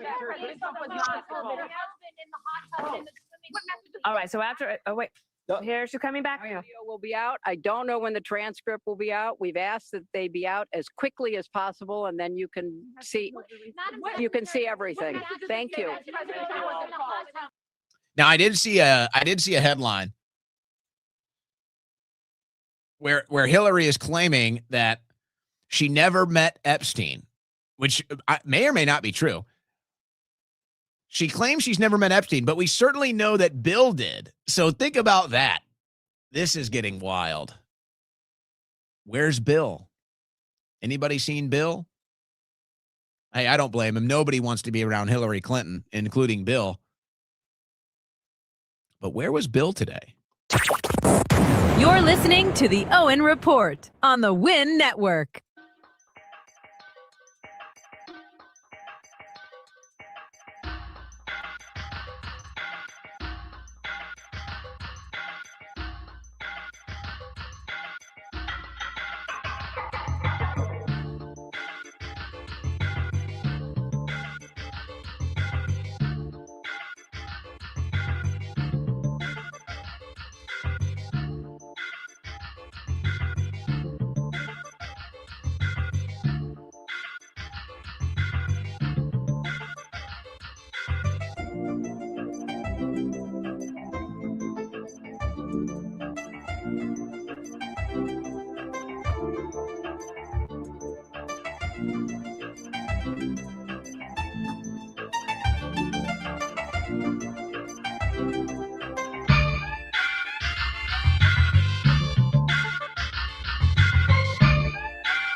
It's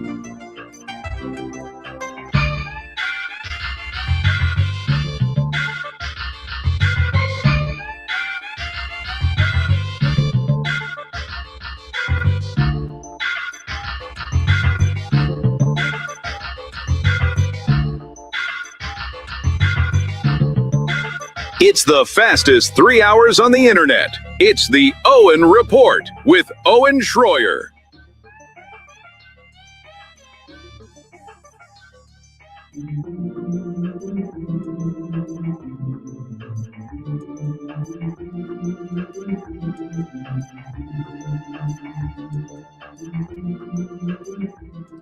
All right, third hour of today's transmission. We will be going into a bonus hour today,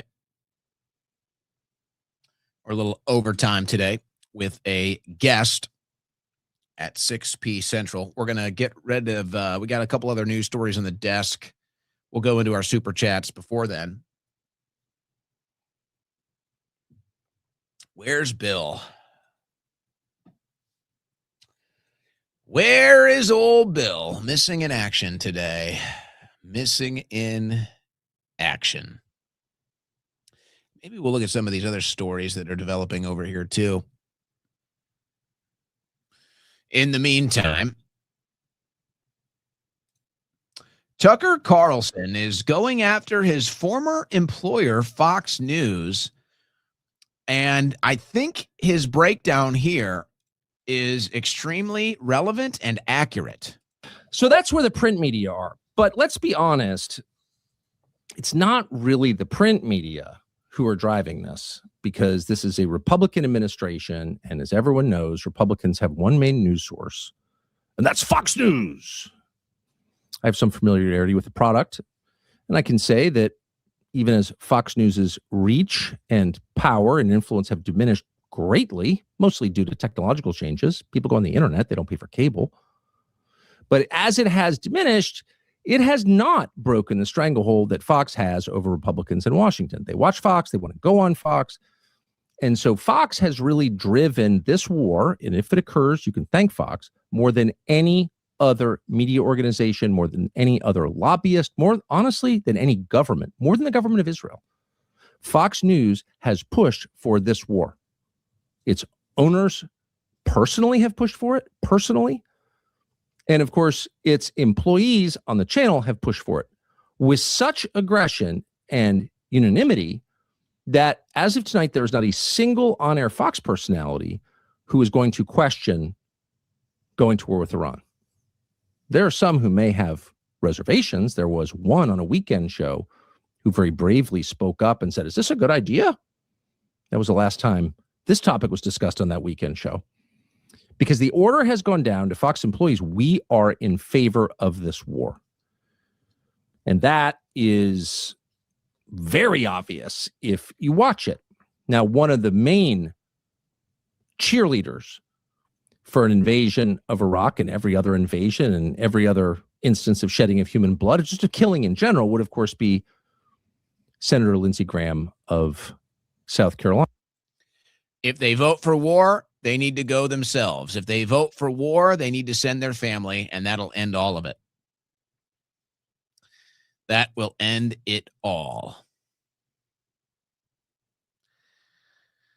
I think Tucker is right, and I think we're all seeing it, and that's how they've been able to keep right-wingers who otherwise would probably be anti-war on the pro-war platform. All right, we're going to get a little, you might say, esoteric here. And I've kind of talked about this before. If you've been following my commentary for a while, you know I've talked about how time isn't linear. Time is actually a spiral. And it feels like we're in the quickening now, and the spiral is getting tighter and tighter. And so this lady breaks it down. I don't see her name here. She does have an account. I can find it. She's on, I think she's big on Instagram, but she breaks down how this time is working on a spiral that I completely agree with. But it's about how this awakening process is speeding up. And she takes certain events that I think we can all relate to. I mean, I definitely can. Whether it's September 11th or COVID or a stolen election, and how it's like slowly but surely we're starting to accept reality through the lies as time of the spiral continues. It's my best way of kind of presenting this, but let's go into her breakdown. This is not what you think. Repetition compulsion is a term used in psychology when someone unconsciously repeats tragic events. We have the towers, COVID, and what happened to Charlie. But what do these threads have in common on a deeper subconscious level, Little Butter? 9/11 was about 24 years ago, and it took people many years before they were comfortable enough to say, I think that something's wrong with the narrative we've been told. COVID happened about 5 years ago, and it took humankind collectively about 1 to 2 years to feel safe enough to say, we don't know about this story. Now, the Charlie story happened this past year, September 10th, just one day before 9/11. There's a synchronicity there. And there's always synchronicities involved in repetition compulsion, by the way. Whether someone's planning it from behind the scenes or not, the universe works in synchronicity, which is why I'm working with the Fibonacci spiral right here. Now, the Charlie situation happened this year, and people are automatically questioning the story. Notice how the human mind moves faster in its ability to question authority every time it experiences a collective trauma. And if we're using the Fibonacci sequence as a sort of grid, notice how the numbers in the Fibonacci sequence get closer together through the spiraling pattern. Americans actually want to be sovereign right now. People want to be able to walk through the details and the evidence by themselves. And what I've learned in the study of repetition compulsion is when you truly learn the lesson that is underneath all of the physical outcomes of your reality, the lesson itself stops repeating itself. So the center of this Fibonacci pattern could be a doorway to freedom from such dark and tragic events. It could also be a doorway to suppression, where people are unable to think for themselves. So it's up to humanity as a whole to decide which direction we move in. Does this make sense to you, honey butter? And it's okay if it doesn't. I used to be a muggle too. But really, if it doesn't, that's okay. I understand it's a lot. And let me know if you think we're heading towards a doorway of liberation and awakening, or if we're walking towards a locked doorway of suppression. Bye, honey butter. Mary is Alien is her name. Instagram is where it looks like she posts her stuff. I've seen other videos of hers that I like too. Obviously a bit of a different angle of things than I usually cover here, but I think the breakdown is accurate. I can relate to it. And then the conclusion is, yeah, we can all kind of feel it. It's like we're going into a new age. The question is it an age of humanity breaking free of its shackles, or is it an age of new shackles getting added to humanity? That's the question. But we're all, I think we're all kind of looking at it right now. So anyway, the World Cup. Horrifying discovery of mass graves found scattered around Mexican soccer stadium set to host World Cup games. I mean, this is just a disaster. Hundreds of bags of human remains were recently found in makeshift graves in the Mexican city at the heart of the startling wave of violence over the killing of a cartel boss just months before key World Cup games are scheduled to be held there. It's just crazy. I cannot believe that we decided to split this World Cup with Mexico. So far, more than 500 bags of human remains have been found in just 4 of the 22 grave sites, some just miles from Akron Stadium, one of Mexico's 3 World Cup locations. We need to just not have it in Mexico. After all of this, just need to not have it. But it's, I guess, already a done deal. I can't believe it. Now, I did talk to a couple people that are on the ground. It does look like the situation as far as the violence after the cartel boss killing has come to a standstill. There were some pop-up moments here and there with some cars and trucks being lit on fire. For the most part, it looks like they're back to normal. And the Americans that are waiting to get home are just simply waiting on the flight logs to catch up so that they can get on their flights and come home. But it does look like that situation is tame and under control. All right, we go to Florida.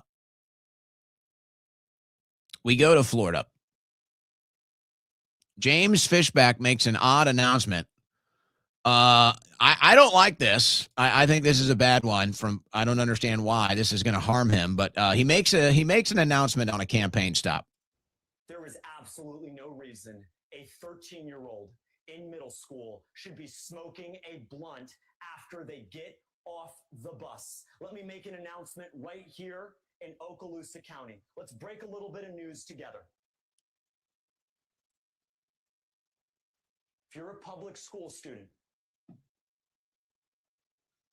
and there is a stench of marijuana on you, you're taking a drug test. You will be taking a drug test. We're not going to expel you. We're not going to suspend you, but we're going to bring your parents in. We're going to have a conversation because I can't live with the fact that young kids one day will start with marijuana and then a greedy drug dealer will push a Percocet laced with fentanyl on them the next day. It's called tough love. There is absolutely no reason. I don't mind the direction of it.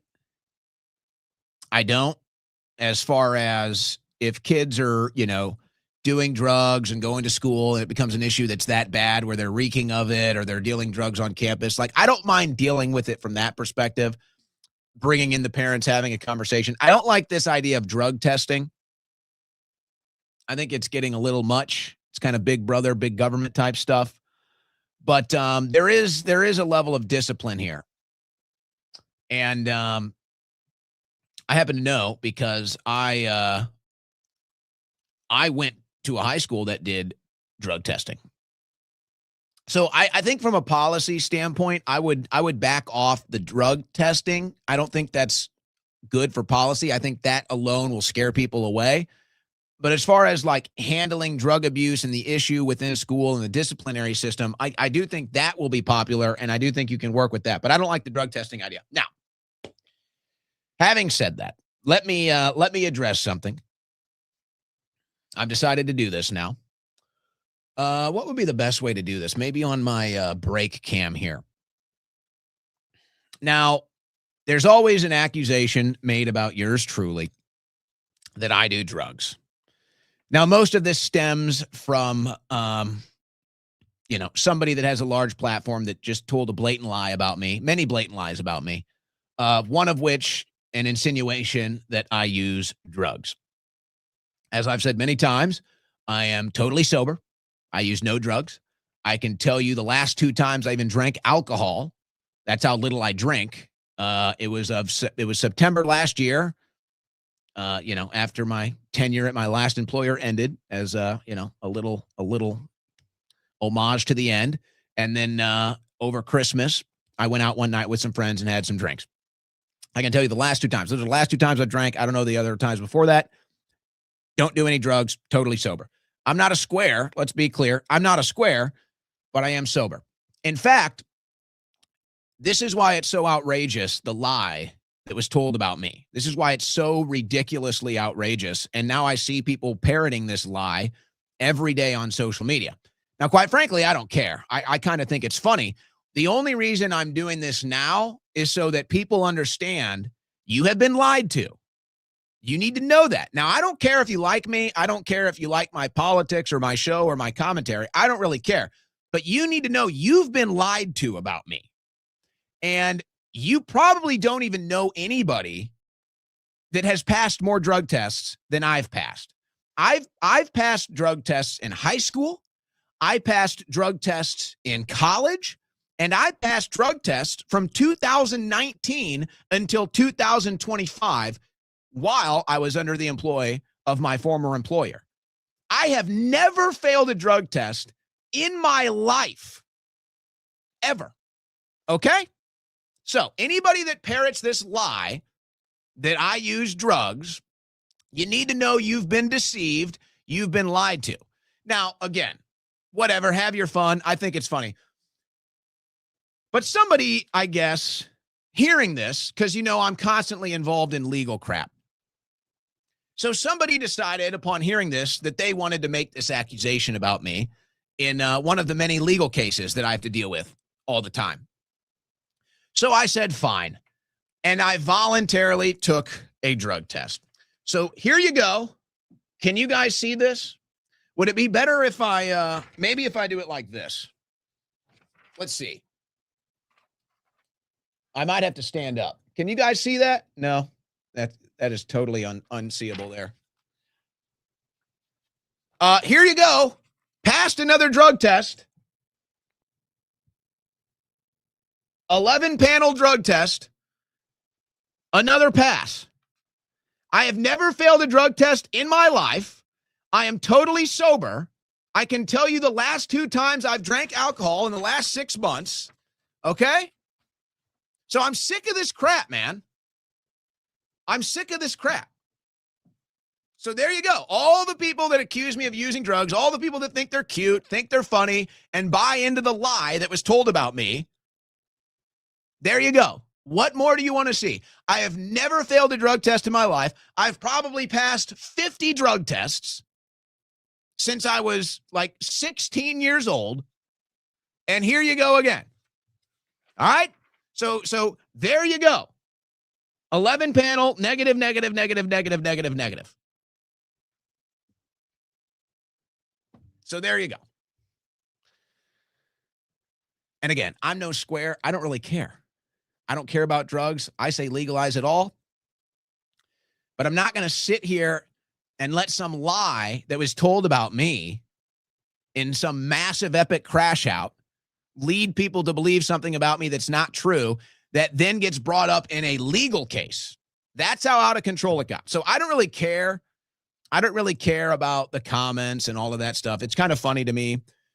But when it gets brought up in a legal situation I'm in, and they say, oh, well, this individual who knew you very well seems to believe that you're addicted to drugs. I said, screw you. I'll go take a drug test right now. So there you go. All right. Now that's one. That one's for you, James. That one's for you, James Fishback, maybe the future governor of Florida. There you go. Okay, a little Candace drama here. Michael Knowles addressing this on his show. Of course, he's, I believe, still with the Daily Wire. Let's listen to this real quick, and I got a brief response. Some right-wing influencers seem to think that the best way to honor Charlie's legacy and to support Erica and the family is to spend all of their time talking about the people criticizing and antagonizing Erica and Charlie's friends and family. Does that make a lot of sense to you? There are people who seem to think the best way to honor Erica and TPUSA and Charlie is to focus all of the attention all the time on the relatively few people who are criticizing and antagonizing Erica. The most famous, of course, being Candace, who I guess has a new series about Erica, but some other people too, some smaller accounts as well. This theory, this strategy seems to be a little bit misguided, wouldn't you say? Whether you love Candace, whether you hate Candace, whether you think Candace is sincere, whether you think she's insincere, whatever psychobabble analysis you have, do you think it makes sense, if you want to support someone, do you think it makes sense to focus all of your attention all the time talking about someone antagonizing that person? I just noticed this. Is that an ice cube lapel thing he has? Talk about cringe. Jeez. Okay, whatever. Well, Michael, you're almost there. You're almost there. Because it doesn't make sense. You're right. It makes absolutely no sense. Except it's not meant to. It's all a defense mechanism. It's all a panic button. Now, why there is this defense mechanism kicking in, why there is this panic button being pushed, you can reach your own conclusions. But that's why it doesn't make sense. You're looking at it from the perspective that this is about people protecting Erica, or you're looking at it from the standpoint of this is people who are trying to protect Charlie's legacy. No, this is coming from people who are panicked over what Candace Owens is doing for whatever reason. And when you look at it from that perspective, it all makes sense. And that's the only perspective that makes sense. And everybody knows, when you've been around long enough and you understand how these things work, the people that are over the target receive the most flack. I think we've all been around long enough to notice that that is the truth. So I don't know what it is they're panicked about. I don't understand why so many people, aside from maybe just the money issue, the digital campaign issue, or maybe they think it's popular, it gets them clicks or views or something. But other than that, I think that it's pretty clear. It's pretty easy to understand why they're all focusing their attention on Candace Owens. Because she's doing something that has them panicked. I don't know what, but it's something. Clearly, there's some there. So actually, it does make sense. But when you think that it's somehow about, protecting Charlie's legacy or standing up for Erica, no. This is about panic over whatever it is that Candace is covering or what she might discover. That's what it's about. Now, we got more on this. This woman has done her own series. This is actually part 3 that I have for you here. Ex-CIA NSA analyst follow the money series. This is part 3. Her name is The Leah Files on TikTok. That's where she has her big following. So she's formerly with the CIA, NSA. Now she runs her own business doing this stuff. She's been investigating the money angle. Now, most of it leading up to this, I kind of found to be mundane, but it was more of just kind of connecting some dots. She kind of brings the hammer here more on her recent one. So there's all kinds of different angles to look into the Charlie Kirk assassination. Obviously the big one is the foreign interests. And then I think the second biggest one is the money. Straight up what was going on with the money that Charlie. So was he changing his mind and taking TPUSA a different direction than the donors wanted? Was there stuff going on with the money that he was about to discover that was going to be big? They didn't want him to. Those are the two kind of surrounding things that when people look at the assassination being a professional job and the cover up, those are kind of the two angles. So she's getting into the money one. This is part 3 in her series. As I said, the first 2 are kind of mundane, don't really hammer into too much. This one gets a little more detailed. This one's for Charlie Kirk. Welcome to part 3 of my TPUSA financial series deep dive. Part 3 is going to be around the insurance policy, the $350,000 insurance policy that I think there are some interesting things we should be asking and that I found surrounding that. I spent my career at the CIA and NSA and also advised other intelligence agencies. I now have my own corporate intelligence firm. All these opinions are my own. This analysis is my own for entertainment purposes only. 8 days before Charlie Kirk was murdered, he announced Justin Strife as a COO and an internal Doge-like assessment that he wanted the company to have, which to me, as somebody who reads CEOs, is like, hey, I saw some red flags. I'm not liking how things are going. I kind of feel like I'm being left in the dark. This is just my opinion. And I want to know what's going on. What this series is doing is looking at what would they have found using all public information, and I'm just putting the pieces together and pulling threads based on pattern recognition and my experience. And we are uncovering some interesting things. I've done a full write-up, 2 pretty thorough investigations on my Substack, so go over there. The link is in my bio. It is free to subscribe. We are number 27 trending in politics, so thank you all so much for your support. Let's get into it. May 15th, 2023, GGL-FM LLC appears, and it is a shell LLC out of Wyoming, Wyoming's becoming the new like Delaware. Charleston mailing address traces back to an asset management tax law firm. Then on the 990s, the 2023 990, it appears, the GGL-FM appears, and it is for a $350,000 life insurance premium taken out under, you can see CEO is Charlie Kirk. So Charlie Kirk owns this GGLFM, and it is a split life insurance policy, which means that the donors pay the $350,000. TPUSA pays the $350,000. And if something were to happen to Charlie Kirk, the amount would be split between TPUSA and whoever Charlie Kirk's heirs are. A $350,000 premium for a healthy 30-ish-year-old male, you're looking at $30 to $50 million.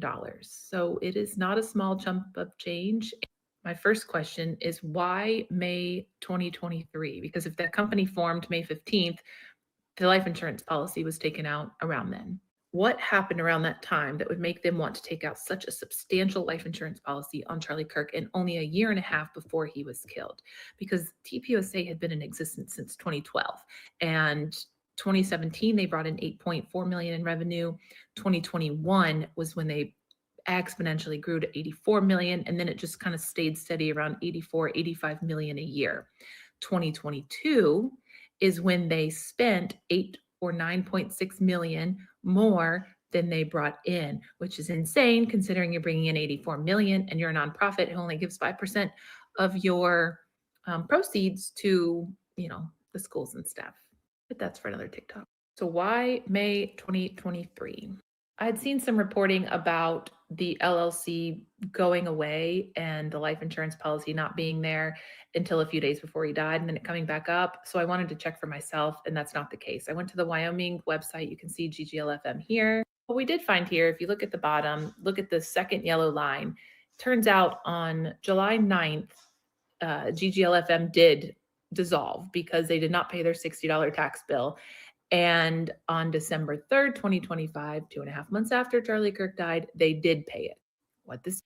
And by the way, for a little background here, these companies she's talking about, she basically determined in her prior reports that it appears that some of the people that were connected at TPUSA may have been double dipping in some of these other companies. She names names in the first two reports that she does because it's all public information. Tells me is that that's when they went to collect on the life insurance policy, and the life insurance policy was like, yeah, GGLFM doesn't, like, it dissolved, you have to get that back up and running. They were like, oh crap. So around this time is when somebody was collecting on that insurance policy. My questions are simple. Did Charlie Kirk know about the life insurance policy taken out on him? Probably, but it's worth asking, especially considering everything else that we've seen and the fact that it was a year and a half before he ended up dying, and the fact that, or being killed, and the fact that TPUSA would have benefited from his death as far as financially in this life insurance policy. I want to know who benefited. These are just questions. And I want to know who the insurance company is and who collected. Stay tuned for part 4. Now, the attacks on Candace are eventually going to lead her down this direction as well. And I'm telling you, if you go back in the first one, some of those companies, what she's insinuating or what she wants to find out is these other companies that were tied into TPUSA, who was receiving these payments. Because it's one thing when you're a 501c3 or whatever the thing is, and all of your finances have to be public, and you can go look that up. But it's another thing if you contract a different company that's not a 501c3, their records are not public. So that's one of the companies that she was mentioning there. And she was curious if there were other people that were involved in that company that might have just been double dipping. It's all very curious. And to me, again, the whole thing screams professional hit. The official narrative doesn't make any sense. So the drama continues, as they say. All right, one last thing before we go into our super chats. Have you guys ever been on a floating cafe? Waffle House announces plans to bring floating restaurant locations to lakes across the southeastern United States, serving boaters, anglers, and waterfront communities. The concept will feature the classic menu 24/7 service on floating platforms accessible by boat, with the initial sites planned in Tennessee, Alabama, Georgia, Florida, and the Carolinas. Billy Joe Armstrong, a longtime Lake Eufaula, Alabama resident, says he's thrilled about the addition of a Waffle House on his home lake, noting he's tired of grabbing breakfast from Indian gas stations and having his stomach torn up all day long. Have you guys ever been to a floating cafe? If you live, I actually have. It might be the most famous one, actually. It's the only one I know of, so it's the most famous one to me. We'll see. We'll see if they follow through on this concept. Some people are saying it's not true. Some people are saying they're considering it. So we'll see. They should, though. Whether or not they are actually thinking about it, or it's just a, like a marketing campaign to get people talking about Waffle House. I'm sure there are others. There is one on Table Rock Lake. I guess it's the only one. It's the one that popped up here. I see one in Thailand, New Zealand, Australia, and then Table Rock Lake. The floating cafe. Went there. My family, we used to go to Branson, Missouri, Table Rock Lake. One of the best kept secrets in the Midwest, quite frankly. But my family used to go there. Always loved it. And then I was in Branson and stayed on Table Rock Lake a couple years ago because in 2020, when they did all the COVID crap and shut everything down, Branson, Missouri basically stayed open, didn't do the masking and all of that other crap. Same with the Lake of the Ozarks. Good old boy country out there. And I went back to the floating cafe. It really is awesome. It really is awesome. That might be the only one in America. It was the only one that popped up on my search when I searched floating cafe. It was the only one that popped up in America on my search. So I don't know of any others. But floating cafe, Waffle House should do it. Waffle House should do it. Whether that's some marketing campaign or what, they should do it. It would be very popular, I bet. If you put a floating Waffle House on a lake in Alabama or Mississippi, are you kidding me? You know that's going to do well. Something about it is just fun. You walk outside and they have a carp feeding station. You slug 20 cents or 25 cents, whatever it is. You slug it into the carp feeding station. It gives you a cup of, whatever these carp niblets are. You dump it in and the carp come up swarming. It's a crazy scene. Telling you. Would you invest? Should we do this, guys? Should we put together a team of investors here? The Owen Report? Put up a Waffle House on a lake? I guess I could do it. I bet you I could do that on Lake Travis here in Austin, just northwest of Austin. I bet you that would do gangbuster numbers. There we go. There's our investment. We'll fund the Owen Report with a floating cafe on Lake Travis. Man, where do we come up with these genius ideas, man? I swear. All right, let's get into the super chats. What do you guys have for me today? Dust Vault starts us off. Make Bill and Hilary swing. Well, I think you mean sing, unless there's something. I don't want to see him dancing. I don't think Bill wants to touch her either. I don't know. Bill is trying to avoid Hilary right now, I think. Hilary committed another crime. It must be another day that ends in Y. Well, seems to be that way. Captain Hard, fun fact, AIPAC got caught gathering Pentagon secrets involving Iran and other matters. Wonder where they sent those secrets. Maybe Israel, but don't worry, AIPAC is an American lobbying group. That's a true story. That is a true story. Mainstream news. AIPAC got caught spying. 100% fact. It's amazing, isn't it? The more you know. Expose. Owen, don't let any fake person take the spirit name Jesus gives us in spirit for believing in him by faith. We are his jewels. Goofy hats and dangling sideburns and not believing in Jesus. Roman 2:28. Christian was given to us by mockers. Well, we don't. Now we're going with Goyim. Now we're going with Goyim. JV free. Don't be David Knight. Rejoin Alex. He needs you. Yeah. It's funny how that works. But no. Gregory Wright. I stand with Israel. All right. If Texas turns blue, that's curtains for America. One party rule for eternity. The only way to take her back will be revolution. I'm telling you, it's like Trump will go down as the greatest Democrat of all time if they flip Texas blue. And if Trump does a war with Iran, it might be the final blow. What the Democrats have been trying to do for years. Lord of the Ree. Ro Khanna is a revolutionary socialist. Saw him on a call with Sunrise Movement during a Carolyn Borisenko stream, but he's pretending he's a normie. Suspect. Well, there's going to be strange bedfellows when we try to save this country, guys. So I don't doubt you, but we got to explore anybody that's willing to stop all the corruption in DC, and then we can deal with the political differences. Why are they giving CNN Life? Massey and APL should go on Tucker.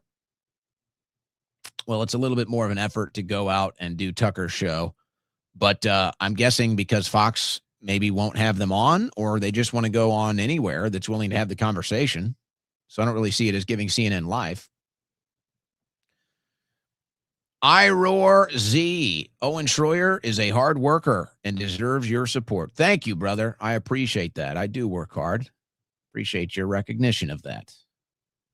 But I enjoy it. I love my work. I'm very grateful. Jennifer K. Trump doesn't need to federalize elections. He needs to get John Thune to pass voter ID laws, which over 80% of the country wants. Well, did you see they were doing the dog show? Literally a dog and pony show in Congress today. They had a dog parade with like these Mardi Gras floats that they made out of wagons. I think I did that when I was in second grade. And you had congressmen and women parading their dogs around in Mardi Gras themed wagons today. It's a damn clown show. The Congressional Clown Show. Clown world. We are so back. He's cooking now. He's frying now. What was I talking about at 416? You liked it, huh? Cornelius Westernmost, superb take on the Mamdani snow shoveling program. We're in year 6 of a medium bridge product in Peoria, Illinois, while China can create the world's longest bridge in a year. Honestly, it's embarrassing. Now, you guys may have seen this. Republicans are now attacking Mamdani on this policy. Now, Mamdani had a conversation with Trump today. They had a good conversation, and apparently Mamdani might even be coming back to D.C. soon. So Trump likes Mamdani. They get along. But Republicans are attacking Mamdani over this policy, and they're sharing these videos where there's a bunch of people shoveling snow, and they're like, oh, look, it's a grift. It's a boondoggle. They're standing around shoveling snow. And I'm sitting here like, why are you like this? Why are you like this? It's like, I to a certain degree, I get it. What would you prefer? Would you prefer 100 people working and actually getting a job done because the sidewalks got shoveled? Whether you want to complain about 30 people shoveling the same sidewalk and whatever complaint you have or not, the sidewalks got shoveled. Wouldn't you rather see that on these highway construction projects? Like, wouldn't you rather see 30 people cleaning up the waterway? We've got the Colorado River down here. You can go run alongside it. You can paddleboard it. If you get up into like the side of it where some of the brush is, filled with trash. So yeah, you know what? I don't care. If you want to pay people $30 an hour and they're all swarming around cleaning up the same area and it gets cleaned, I'm okay with that. I would rather spend my money on that than $5 trillion in the Middle East. Or $350 billion in Ukraine. 100% of the time, not even thinking twice about it. Not even a second thought. Yeah, I don't care if we spend money and put a bunch of people to clean up our streets and shovel snow on the sidewalk if the job gets done, which it did. I would much rather drive by a highway construction site and see hundreds of guys working it and getting the job done than drive by a highway construction site with nobody working and no job getting done. Why are conservatives like this? They're so brainwashed by the left-right paradigm is what it is. And so they see the left doing anything and they just immediately think bad. It's like, did the show get snuffled? Did the snow get shoveled off the street? Yeah, it did. Oh, look, they're all standing around. They're not doing anything. Look, they're stealing money. Stealing money? Let's hear your take on foreign policy. Let's hear your take on welfare. Let's hear your take on foreign entanglements. It's just like, why are right-wingers like this? Get out of the fake left-right paradigm. Paying Americans to clean up our streets, I'm okay with it. 100,000 times out of 100,000 times over foreign aid. Ken Rose, thank you. In 2017, over $2 million in New Jersey was stolen. Look it up. Yeah, that was actually tied back to one of those communities, wasn't it? I have seen that story. There's a ton of those, by the way. They don't make mainstream news for, the same reasons why they're attacking Nick Shirley for commenting on Tyler Oliveira's story. But yeah. The Holly, pure Hollywood. It's the linchpin. Oh boy. Gritty Grease George. Or no, Gritty Grease Garage. Not this garage. Gritty Grease Garage. Can we get Owen Schroyer's wifey to start a Give Send Go to raise some money to help fix Owen's audio and possibly get him a new mic? Thank you. Guys, the audio issue is the clips. So the problem is there's nothing I can do. The only thing I could do is hire somebody to run the show, and then they would bring in the clips and manage the audio pre-show to adjust the volume. I do everything live. I run the whole show. So if the clip has low volume, there's only so much I can do. The board only goes up to a certain degree of volume here. So that's the problem with that. Guys, we're only in month number 5, all right? We're only in month number 5. I think we're doing pretty well. I know it's not perfect. I know improvements can be made. We're working on it, and that's what we're doing. So eventually these things will happen, but it's month number 5, guys. All right, so we'll get there. We'll get there. Brandon Bragg. In fact, maybe we'll bring her in. She can be the sound. She can run the sound.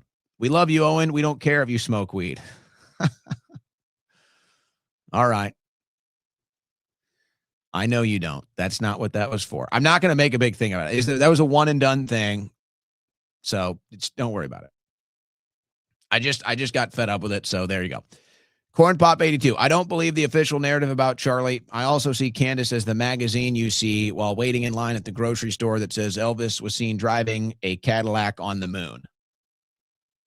Yeah, I could see that angle. It's like there's a big mystery surrounding it. So somebody's got to put the fancy picture on the magazine and get people to buy it. Now, it's fair to say.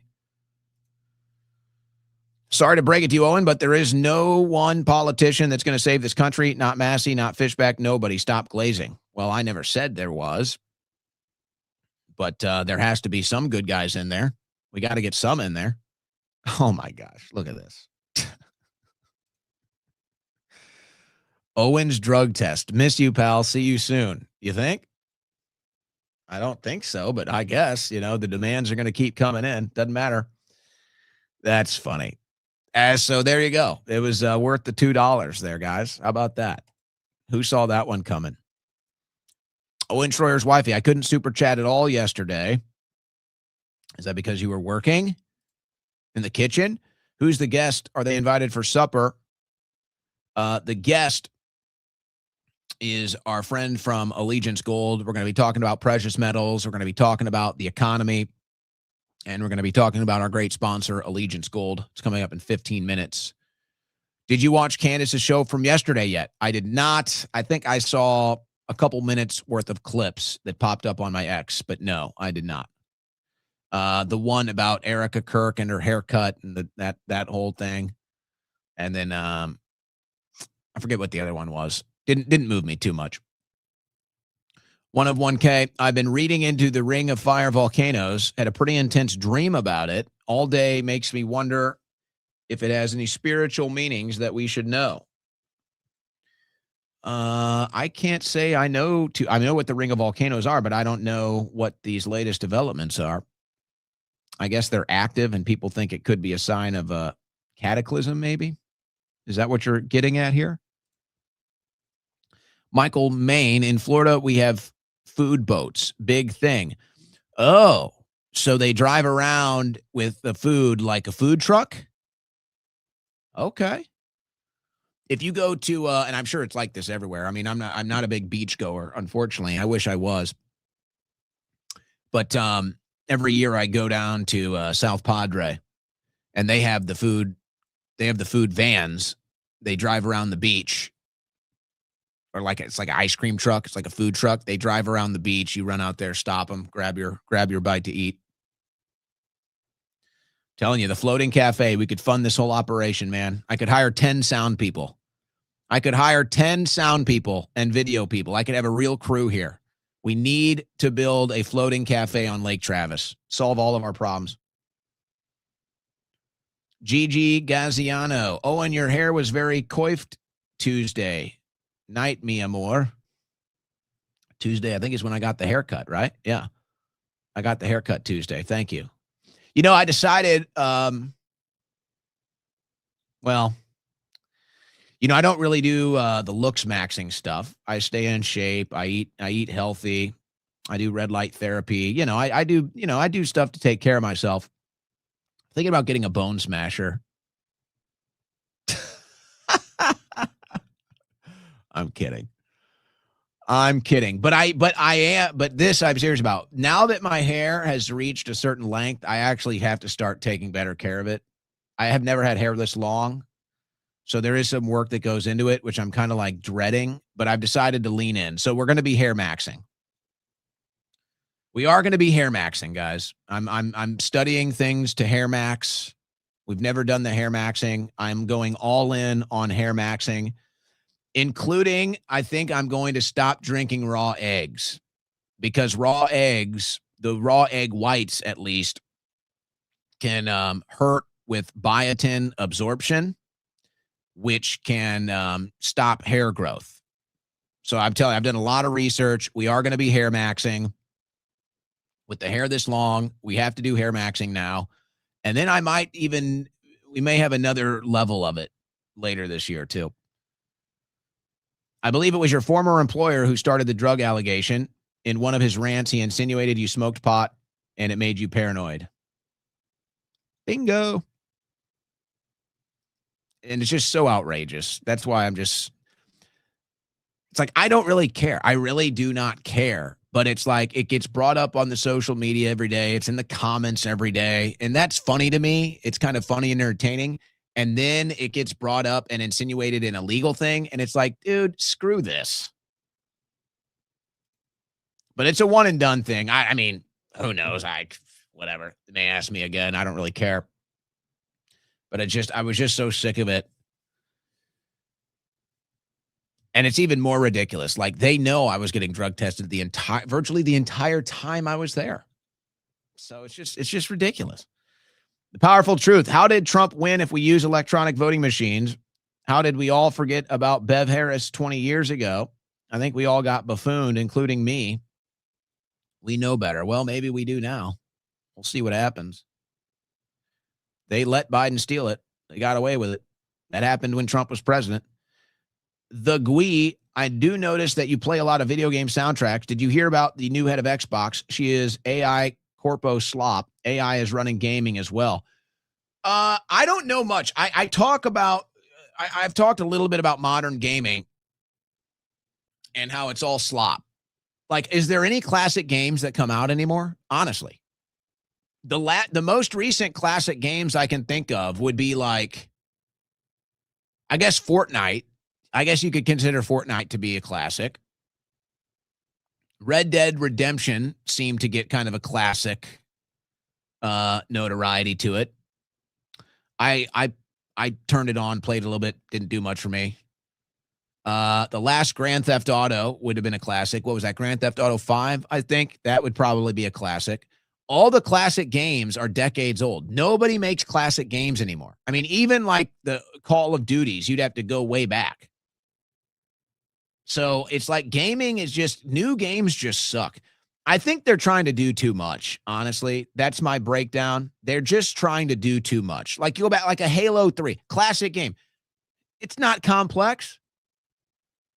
But the beauty is in the art of it. The gameplay, simple, easy, user interface, intuitive. The art, the beauty, it's written into the game. They make these games too complex now. I can't stand them, honestly. They're either too complex or too redundant. So it's like you do the same thing every time you pick it up, or it's just the next time you pick it up, you forgot the 1,000 button combinations. It just sucks. I'm going to make a push. So obviously the Pokemon team was listening to me. So they said, oh, Owen says we need to bring back the classic Pokemon to the Switch too. So now they're doing it. Obviously they were listening to me with that. They should send me a paycheck for all the money they're about to make. I'm telling you right now. And I'm sure they make plenty of money, but I am telling you this right now. If they just started to re-platform all of these classic games on the new consoles, take my money. Re-platform SSX Tricky. Re-platform NBA Street, NFL Street. Just remake Madden 2005. These new Maddens suck. They all suck. Just re-platform all of the old games that are actually fun and classics that everybody loved and everybody enjoyed. The only platform that even does it at all, anything close to that, is Switch. It's the only one. But even they can't even those get redundant now. Just re-platform the classics. That's all you got to do. Just re-platform all the classics from the 90s and the 2000s, and you'll probably save a bunch of money because you don't need to design new games.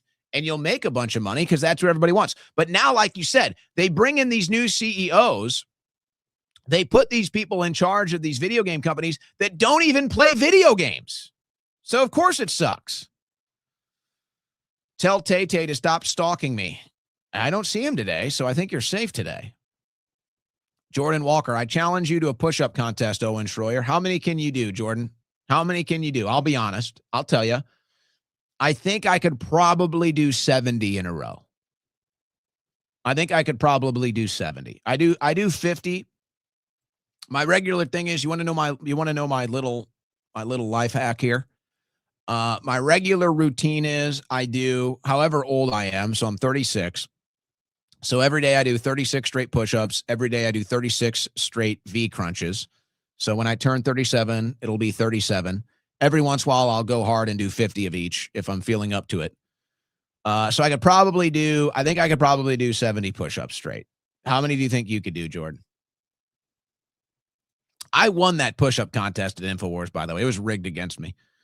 Sorry for only small super chats, but I can't stop yapping sometimes, and it's our joint bank account. You would flip if I spent more. You know what, guys? How many other people have their wifeys spending money on them?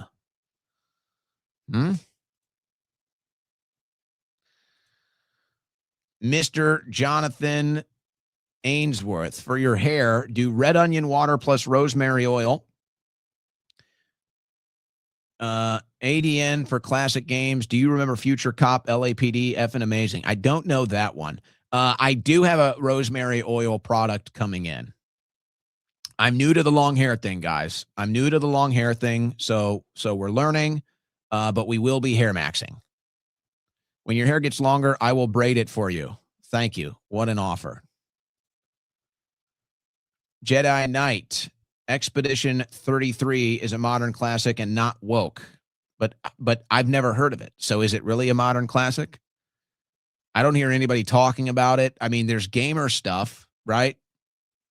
There's gamer stuff that pops up on my feed because I do follow some of the nostalgic gaming accounts. So I get gamer content on my feed through the algorithm. I've never even heard of it.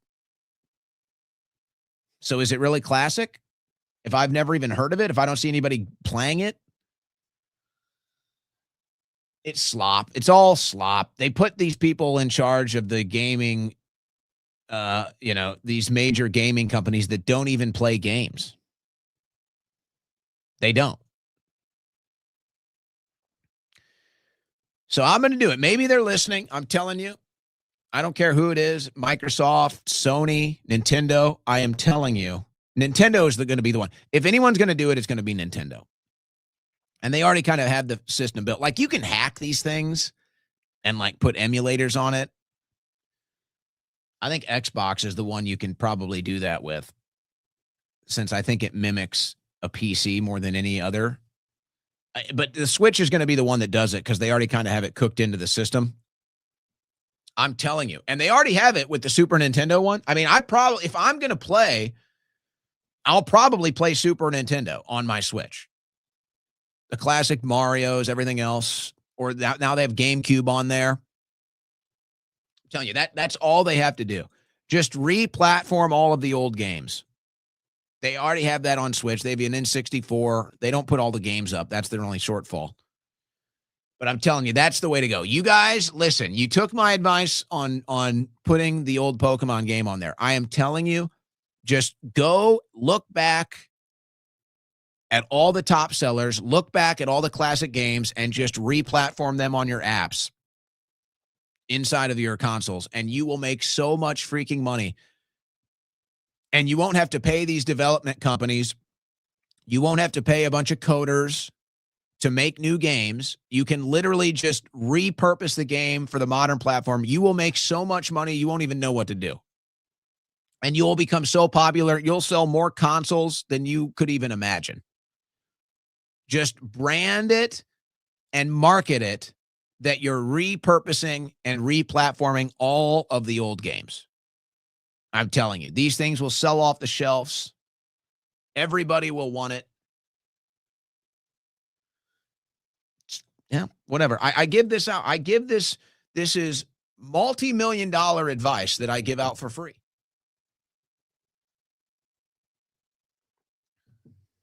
Somebody will hear it. Somebody will listen. All right. I think we got all of our super chats. Here we go. Owen can only do 70 push-ups when he's doing meth. I guess that's what the looks maxing Chads do, right? They do meth, is what I hear. No, you'd have to. That'd be a PCP. Actually, you can do unlimited. You can do infinite push-ups on PCP. That's how that one goes. So, okay. Let's do this before we are joined by our guest. A little laugh for you. If you have a friend that has one of those inflatable suits, definitely do not go buy a fart sprayer and do this. Oh, fuck. Damn it, Tyler, I knew you brought that. I fucking knew you brought that, you son of a bitch.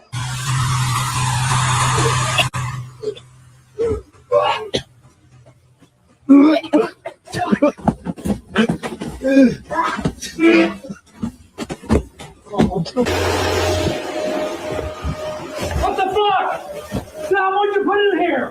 What the fuck did you put in here? Will the swamp work?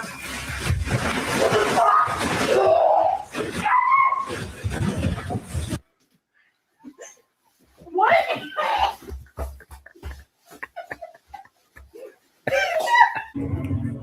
What's that doing?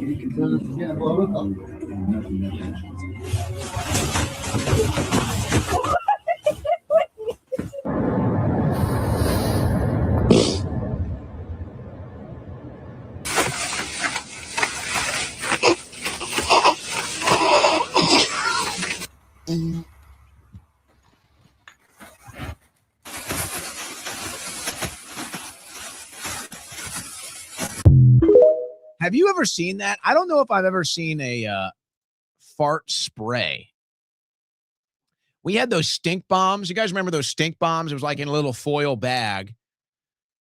And you would you'd step on it. There was like a little thing inside. You'd step on it, and then the bag would expand and explode. We used to mess with those when we were kids. Those were awful. I don't know if I've ever seen or heard of a actual fart spray, though. Have you guys ever heard or seen that one? Apparently, it's not very pleasant based off of those responses. What's the strongest beer I've ever had? I wouldn't be able to answer that. I think some of those IPAs are pretty strong, but there's like, there's all kinds of weird craft brews. Isn't there one called like Stone something that's like 8%? I can't answer that. Expedition 33 won game of the year. Great game. What is that on? I can tell you I've never even heard of it, so I'll get back to you on that. All right, we're about to be joined by our guest, ladies and gentlemen. Let's close out this hour, and we will be right back with our next guest. You're listening to the Owen Report on the Win Network. All right, you know what that means. We're in overtime. We're going above and beyond your expectations. 3 hours is not enough for today. I know. 3 hours is not enough. And actually, when we sign off here, you can go watch my hour-long appearance on Church and State. We pre-recorded that earlier. And so we'll share that on X for you as soon as we have it as well. But speaking of going above and beyond the expectations, that's what our friends at Allegiance Gold do for you. And joining us from Allegiance Gold is Alex Ecarian. And, well, Alex, I think that a lot of people are going to be asking the same questions as we've all been watching gold and silver skyrocket on top of the crazy stock market lately, too. I don't know if the Dow is still at 50K. I can check on that. But so, Alex, what's going on? Why are gold and silver taking off like wild right now? Look, it's very simple. You have a lot more demand than the available supply. The question is, who's buying and why? Everyone's been talking about central banks, large institutions. They're willingly, Owen, giving up U.S. Treasury bonds. Think about that. U.S. Treasury bonds pay a yield, pay an interest. So why are they giving up investing in U.S. Treasury bonds? It boils down to two simple aspects. Number one, they want to be in control. 2022, what the Biden administration did to Russian assets, it was a reminder to the world that if you're not aligned with U.S. policies, they can actually seize your assets. So what happened? All of a sudden, there's about $350 billion of Russian assets that is not in their control. What is the best neutral asset where you are in control?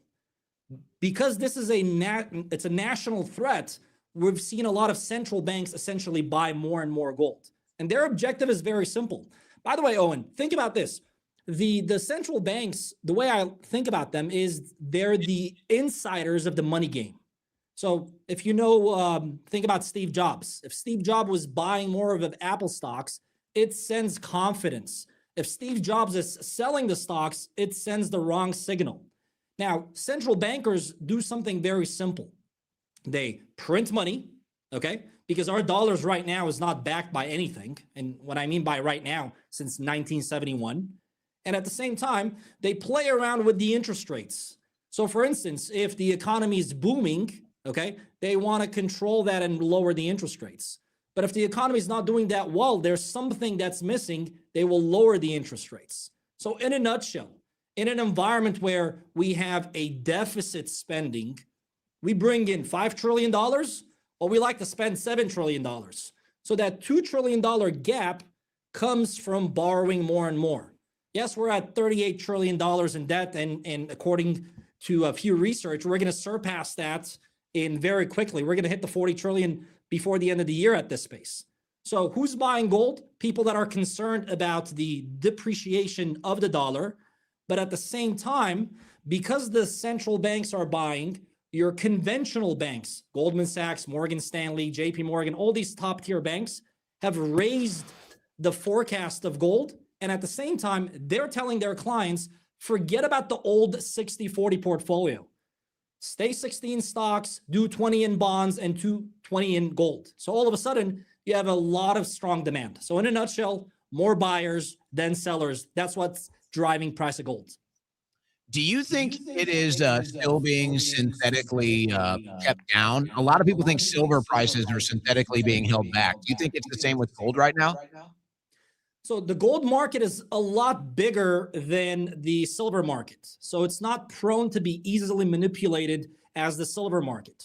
Now, I think the pricing pressure is no longer controlled by the London bullion market or the COMEX market. What's been happening is gold has been moving towards China. Gold is moving towards East. Think about the BRICS nation, for example, Brazil, Russia, India, China, South Africa. What are they doing? They want to de-dollarize, and they're doing that openly. 2 weeks ago, Xi Jinping came out and said, I want the renminbi to attain the value of a reserve currency. It doesn't mean that it's going to replace the dollar, but they want to increase the quality. At the same time, they're openly selling US Treasury bonds and buying more gold. Why? Because they want to instill confidence within themselves. See, China doesn't trust Russia, but China trusts gold. But at the same time, in order for them to de-dollarize and not utilize the dollar part of their trade, they need to have the confidence in their own backed currencies. That's what's been happening to gold. So going back to your question, China is becoming the large buyer. So as far as price manipulation, from time to time, you have the short-term traders, you have your speculators that want to take in some profits, which was the case with gold when it hit about 5,600. Now we're trading around the 5,200. But in a nutshell, because the size of gold is large and it has a much broad market, it's not as easily as manipulated as we've seen with the silver market. So you do, though, think that the silver price might be synthetically kept back? Because when I talk to other people, they think that the silver boom, we saw the gold boom, all-time highs. People think that the silver number is way lower than what it should be right now. So do you agree with that? Yeah, if you look at the silver to the mining ratio, forget about the gold to silver ratio. Everyone talks about that. What I mean by that is, how many ounces of silver can we find for an ounce of gold? According to Keith Neumeyer, the CEO of First Majestic, he said that for every ounce of gold, we're able to find 7 ounces of silver. Now, why is this important? Few reasons. Number one, you don't have unique specific silver mining. Anytime you find a site, typically silver is the byproduct of other metals that they're mining. Number two, we're at a position where in the last 5 consecutive years, we have a deficit between the available supply and the demand. To give you the numbers in a very simple layman terms, we have about a 1.2 billion ounces of demand, and we have about 1 billion ounces of supply, of which 850 million is mined and about 150 million is actually recycled and repurposed. So when you have a structural deficit for 5 consecutive years, and then all of a sudden China says, I'm going to place a restriction on how much I'm going to export. Why? China is top 3 silver producers in the world. You got Mexico, Peru, and China, okay? And at the same time, the US government a few months back labeled silver part of the critical metal. Look, silver is indispensable. It is required in these AI data power centers. It is required in solar panels, electrical vehicles. And what's interesting, Owen, is that within those capacities, we are putting pressure on future supply of silver because it's not deemed economical to recycle and repurpose. So going back to your question, do I think silver is being suppressed? Do I think that silver is being manipulated? All you have to do is look at the disconnect between the physical market and the ETF market. I remember vividly during COVID, in a single day, the SLV ETF traded more than the available physical supply. So if you ask me, is that a 1-to-1 ratio? I doubt it. And the reason is the numbers don't add up. So when you look at what happened to JP Morgan Chase a few years back, they got fined about $1 billion for spoofing and manipulating silver and gold market. We're at a point because we're at a point because there are 3 types of buyers. You got governments.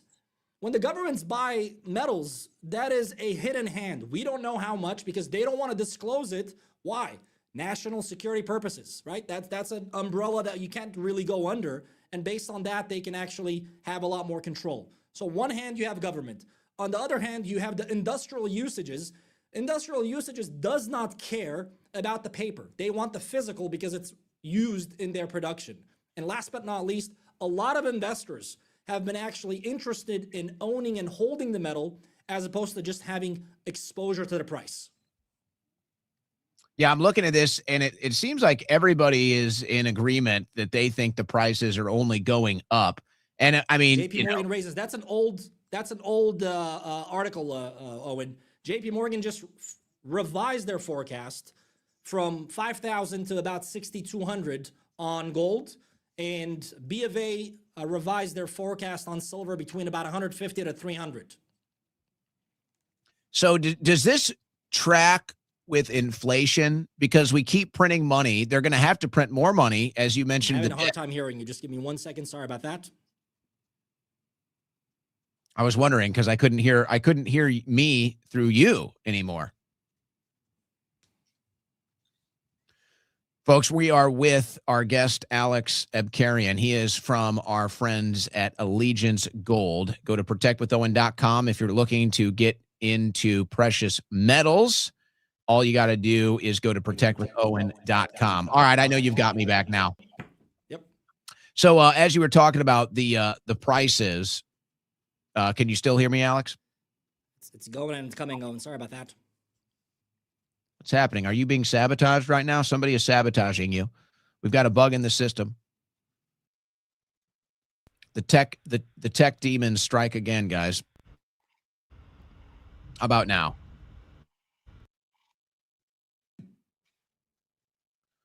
Alex, can you hear me now? Now I can hear you. We're back in business. Do you think as we continue to print more money, inflation goes up, they're going to have to do this with the debt increase, as you mentioned? Will that also result in the price of precious metals going up? Yes, I do want to expand on what you said. So inflation headlines, okay? The government reported numbers.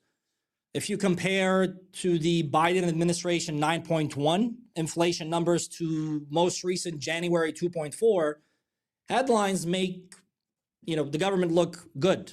But in reality, the average person does not live in headline. The cost of living continues to be high.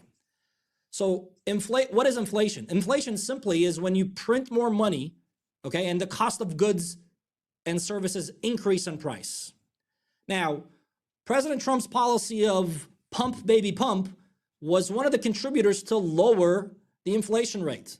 Very simple, because we were able to lower the price of gas.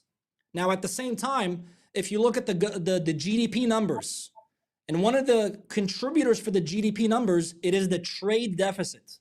One thing that President Trump was been able to identify is I need to minimize the gap. So those tariffs were originally utilized where we export more eventually and import less. So that way our economy is revived. Now, of course, if you print, the numbers of inflation is going to be impacted. Okay. And think about it. Let's say you have a cup of lemonade. Half of that is lemonade. Perfect. Okay. Flavor is good. Then all of a sudden you start adding water. Okay. You're diluting that lemonade. Are you still going to enjoy the same flavor of that? And this is not something new that we're doing here.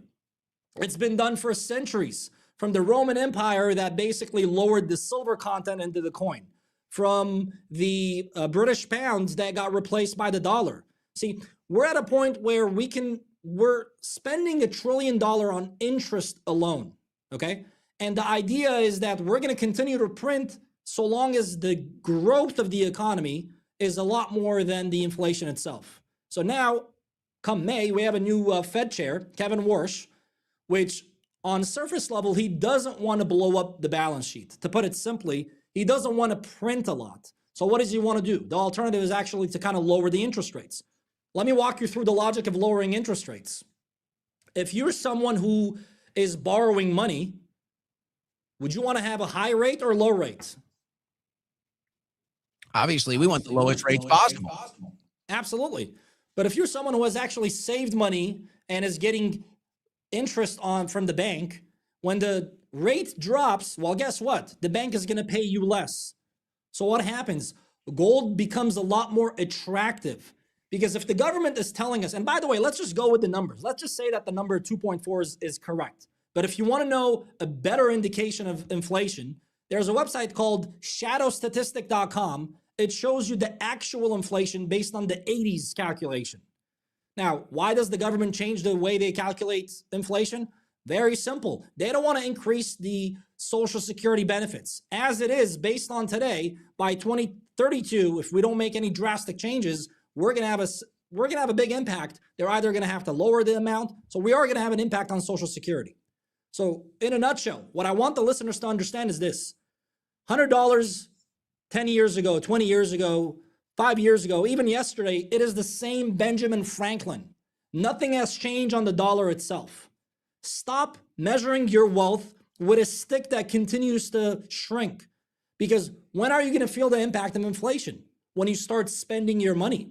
See, after COVID, people started understanding that inflation is something that is impacting them, because the wages did not grow as much as inflation. So the average person is all of a sudden having to dip in their savings. They're not able to save as much because the average cost of living has significantly increased. So eventually, here's what I think will happen. When you print, money goes. Whoever is closest to the print machine will benefit. So who's going to benefit? Money's going to go, and it's going to go to the stocks. People that have assets will benefit. Real estate prices have gone up. Stock prices have gone up. Metal prices have gone up. So when you print, the first reaction of that, it's like Milton Friedman said it best. Inflation and alcohol have the same effect. At first, it feels so good. Then after, you feel the impact of it. So right now, we're dealing with the impact of inflation. We're dealing with loss of purchasing power. We're dealing with other nations starting to minimize their exposure to the US dollar. At one point, the world trade was about 80% dominated by US dollars. Right now, we're at 53%. And for the first time since 1996, foreign central banks are holding more gold than US Treasury bonds. And it's not because price of gold has gone up. That's one of the ingredients. But the main thing is that they've been buying more and more gold. They used to buy about 500 to 600 tons a year. Now they're buying over 1,000 tons. So yes, inflation is not something that they like. Inflation is a hidden tax. It takes away your purchasing power. And a lot of people plan their retirement accounts with plans of 3 to 5 years prior to that. So ask yourself, if you are going to be on a fixed income, and if that cost of living has increased, that's going to put a pinch on your retirement account. And this is where gold comes into play. On one side of it, it'll preserve your buying power because it's a store of value. You cannot print gold. It's a finite supply. And that gives it its intrinsic value. And at the same time, you have gold acting as an alpha, according to Bank of America. Alpha simply means improves the performance. And you know what's interesting, Owen? A lot of people think that the stock market outperforms gold. If you look at the last 25-year performance, you'll find out that gold has actually outperformed the S&P 500, including dividend reinvestments.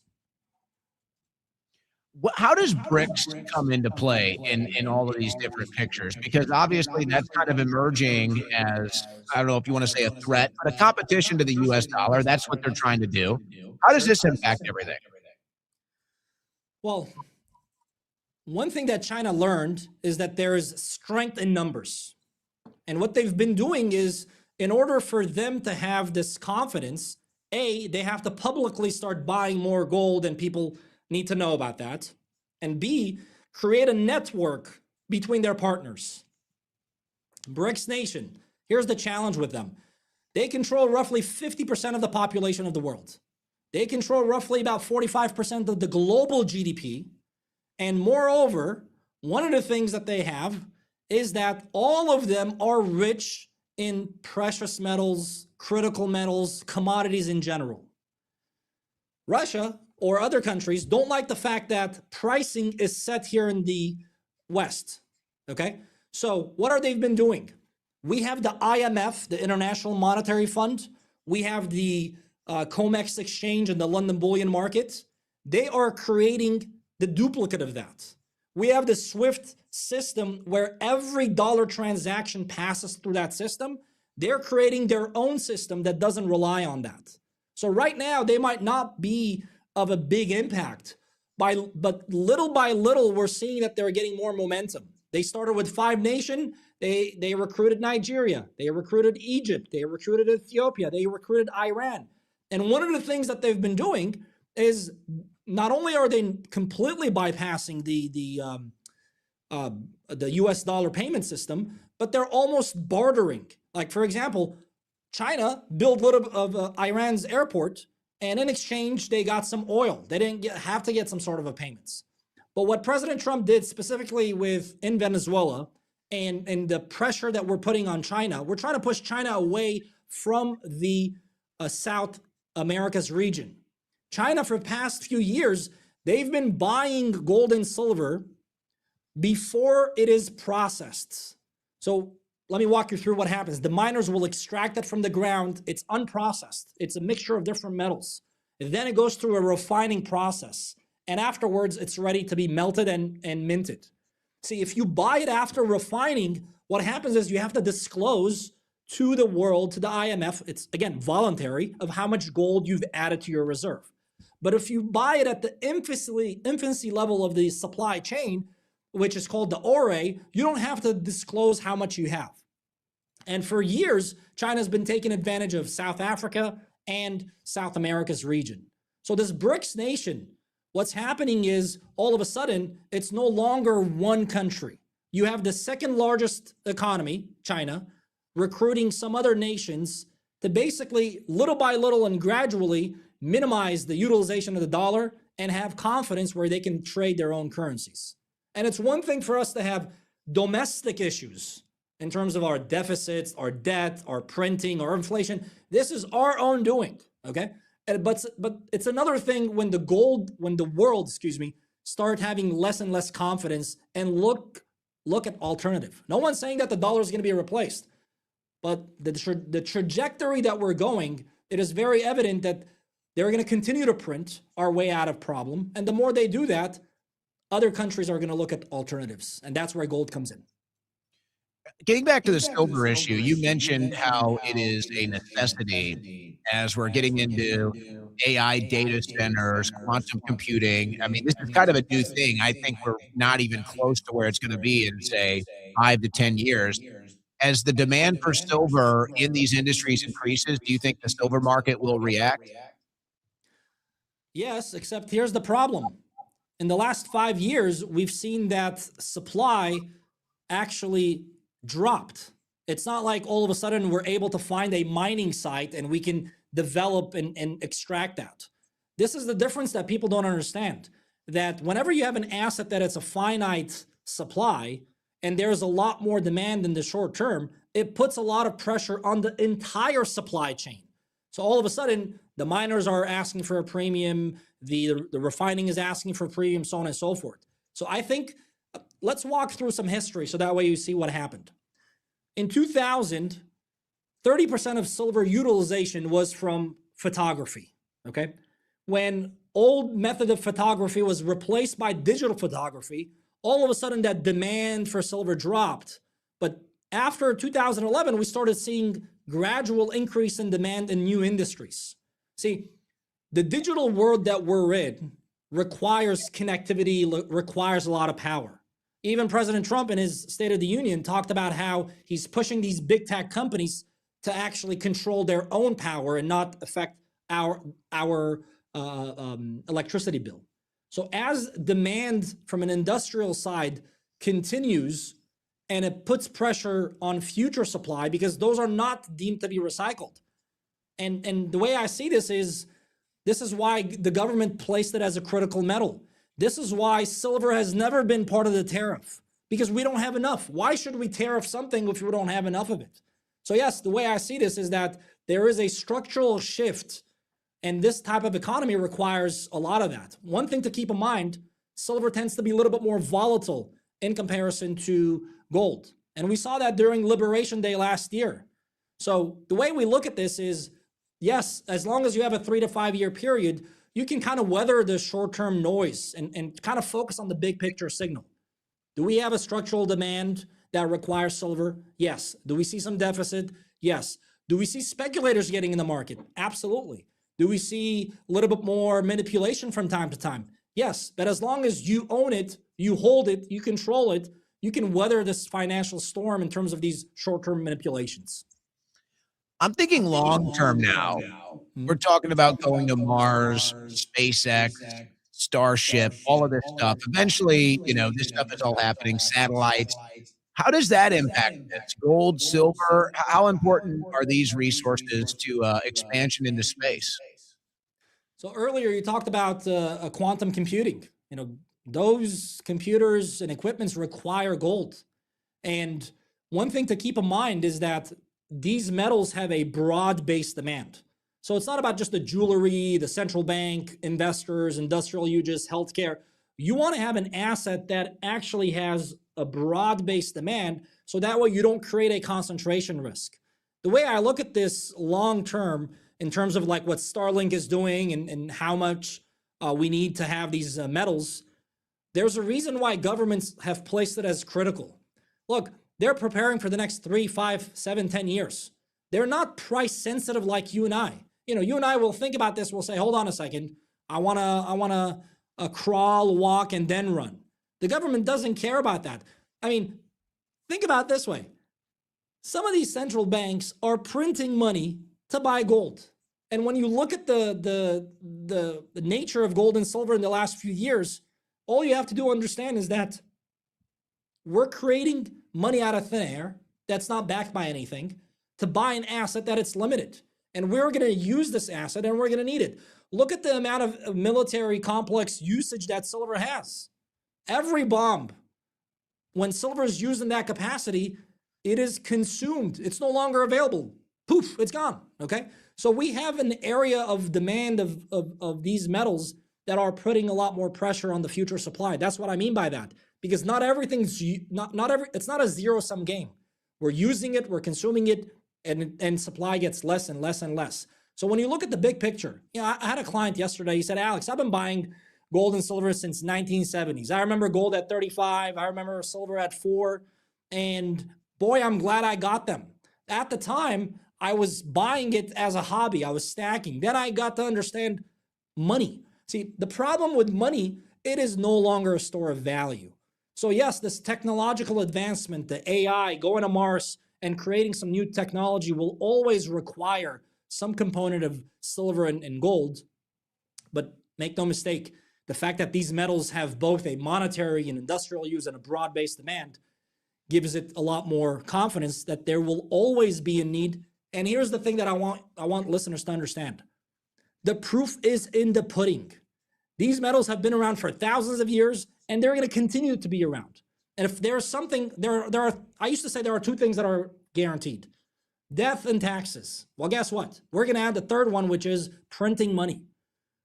No matter what politics we have, no matter what economic growth we have, when bankers, the Federal Reserve, get together with politicians, one needs the vote, the other one needs the interest. So every time we have a small hiccup, bam, we start printing.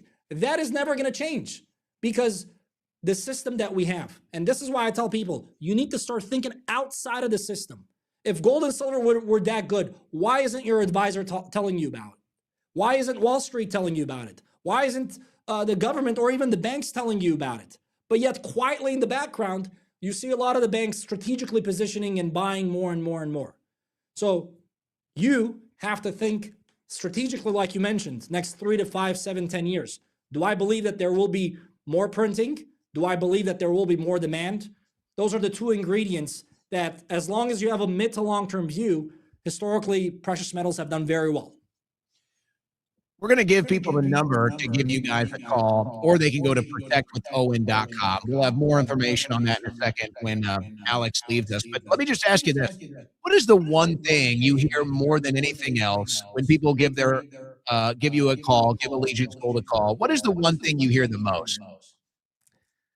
I think consumers right now, a lot of them, they're on board with the idea of gold and silver. The main question that we hear is, why should we work with Allegiance Gold as opposed to X, Y, Z and company? 3 things you have to look for in a firm. Number one, their experience and their pedigree.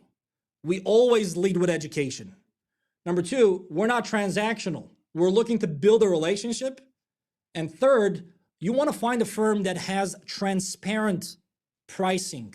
A firm, every precious metals dealer is in business to make a profit, okay? And the way they make their profit is the difference between the wholesale and the retail. You need to understand that. You want to visit a website and in real time understand what is the value of the metals. The number one mistake that people make is they hear some companies provide a lot of promotional products. They have a lot of these celebrity endorsements. There's a reason why we have our own show. Do we give some promotional metals? Absolutely. The way we do that is it actually lowers our profit, and we disclose that very clearly. If you have a firm that's actually selling products that is in their best interest without telling you the pros and cons, don't make the mistake. Understand what drives gold and silver. Understand what would be fair pricing. And we always encourage clients to actually have a second opinion. Look, we just celebrated our 9-year anniversary. And one of the things that we hear from clients is that big part of why they chose Allegiance Gold were those 3 tenets that I mentioned: education, relationship, and full transparency. So again, guys, protectwithowen.com is the website. And if you want that education, it's a free phone call, 844-790-9191. That's 844-790-9191. And I appreciate Allegiance Gold for sponsoring the show. We really appreciate that. You guys have been a great partner and a great asset to keeping this show free and independent. So, Alex, we appreciate that. We appreciate your time. Guys, go to protectwithowen.com.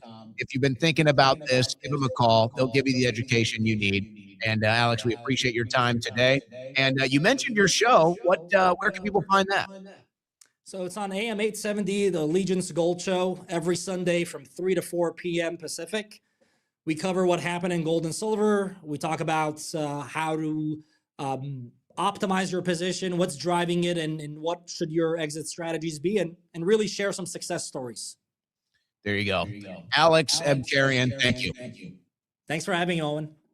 All right, there he goes. That's going to do it for today, ladies and gentlemen. Remember, that is one great sponsor of the show. We appreciate all of our sponsors. We hope you appreciate them and support them as well. And in this case, support yourself by diversifying your portfolio.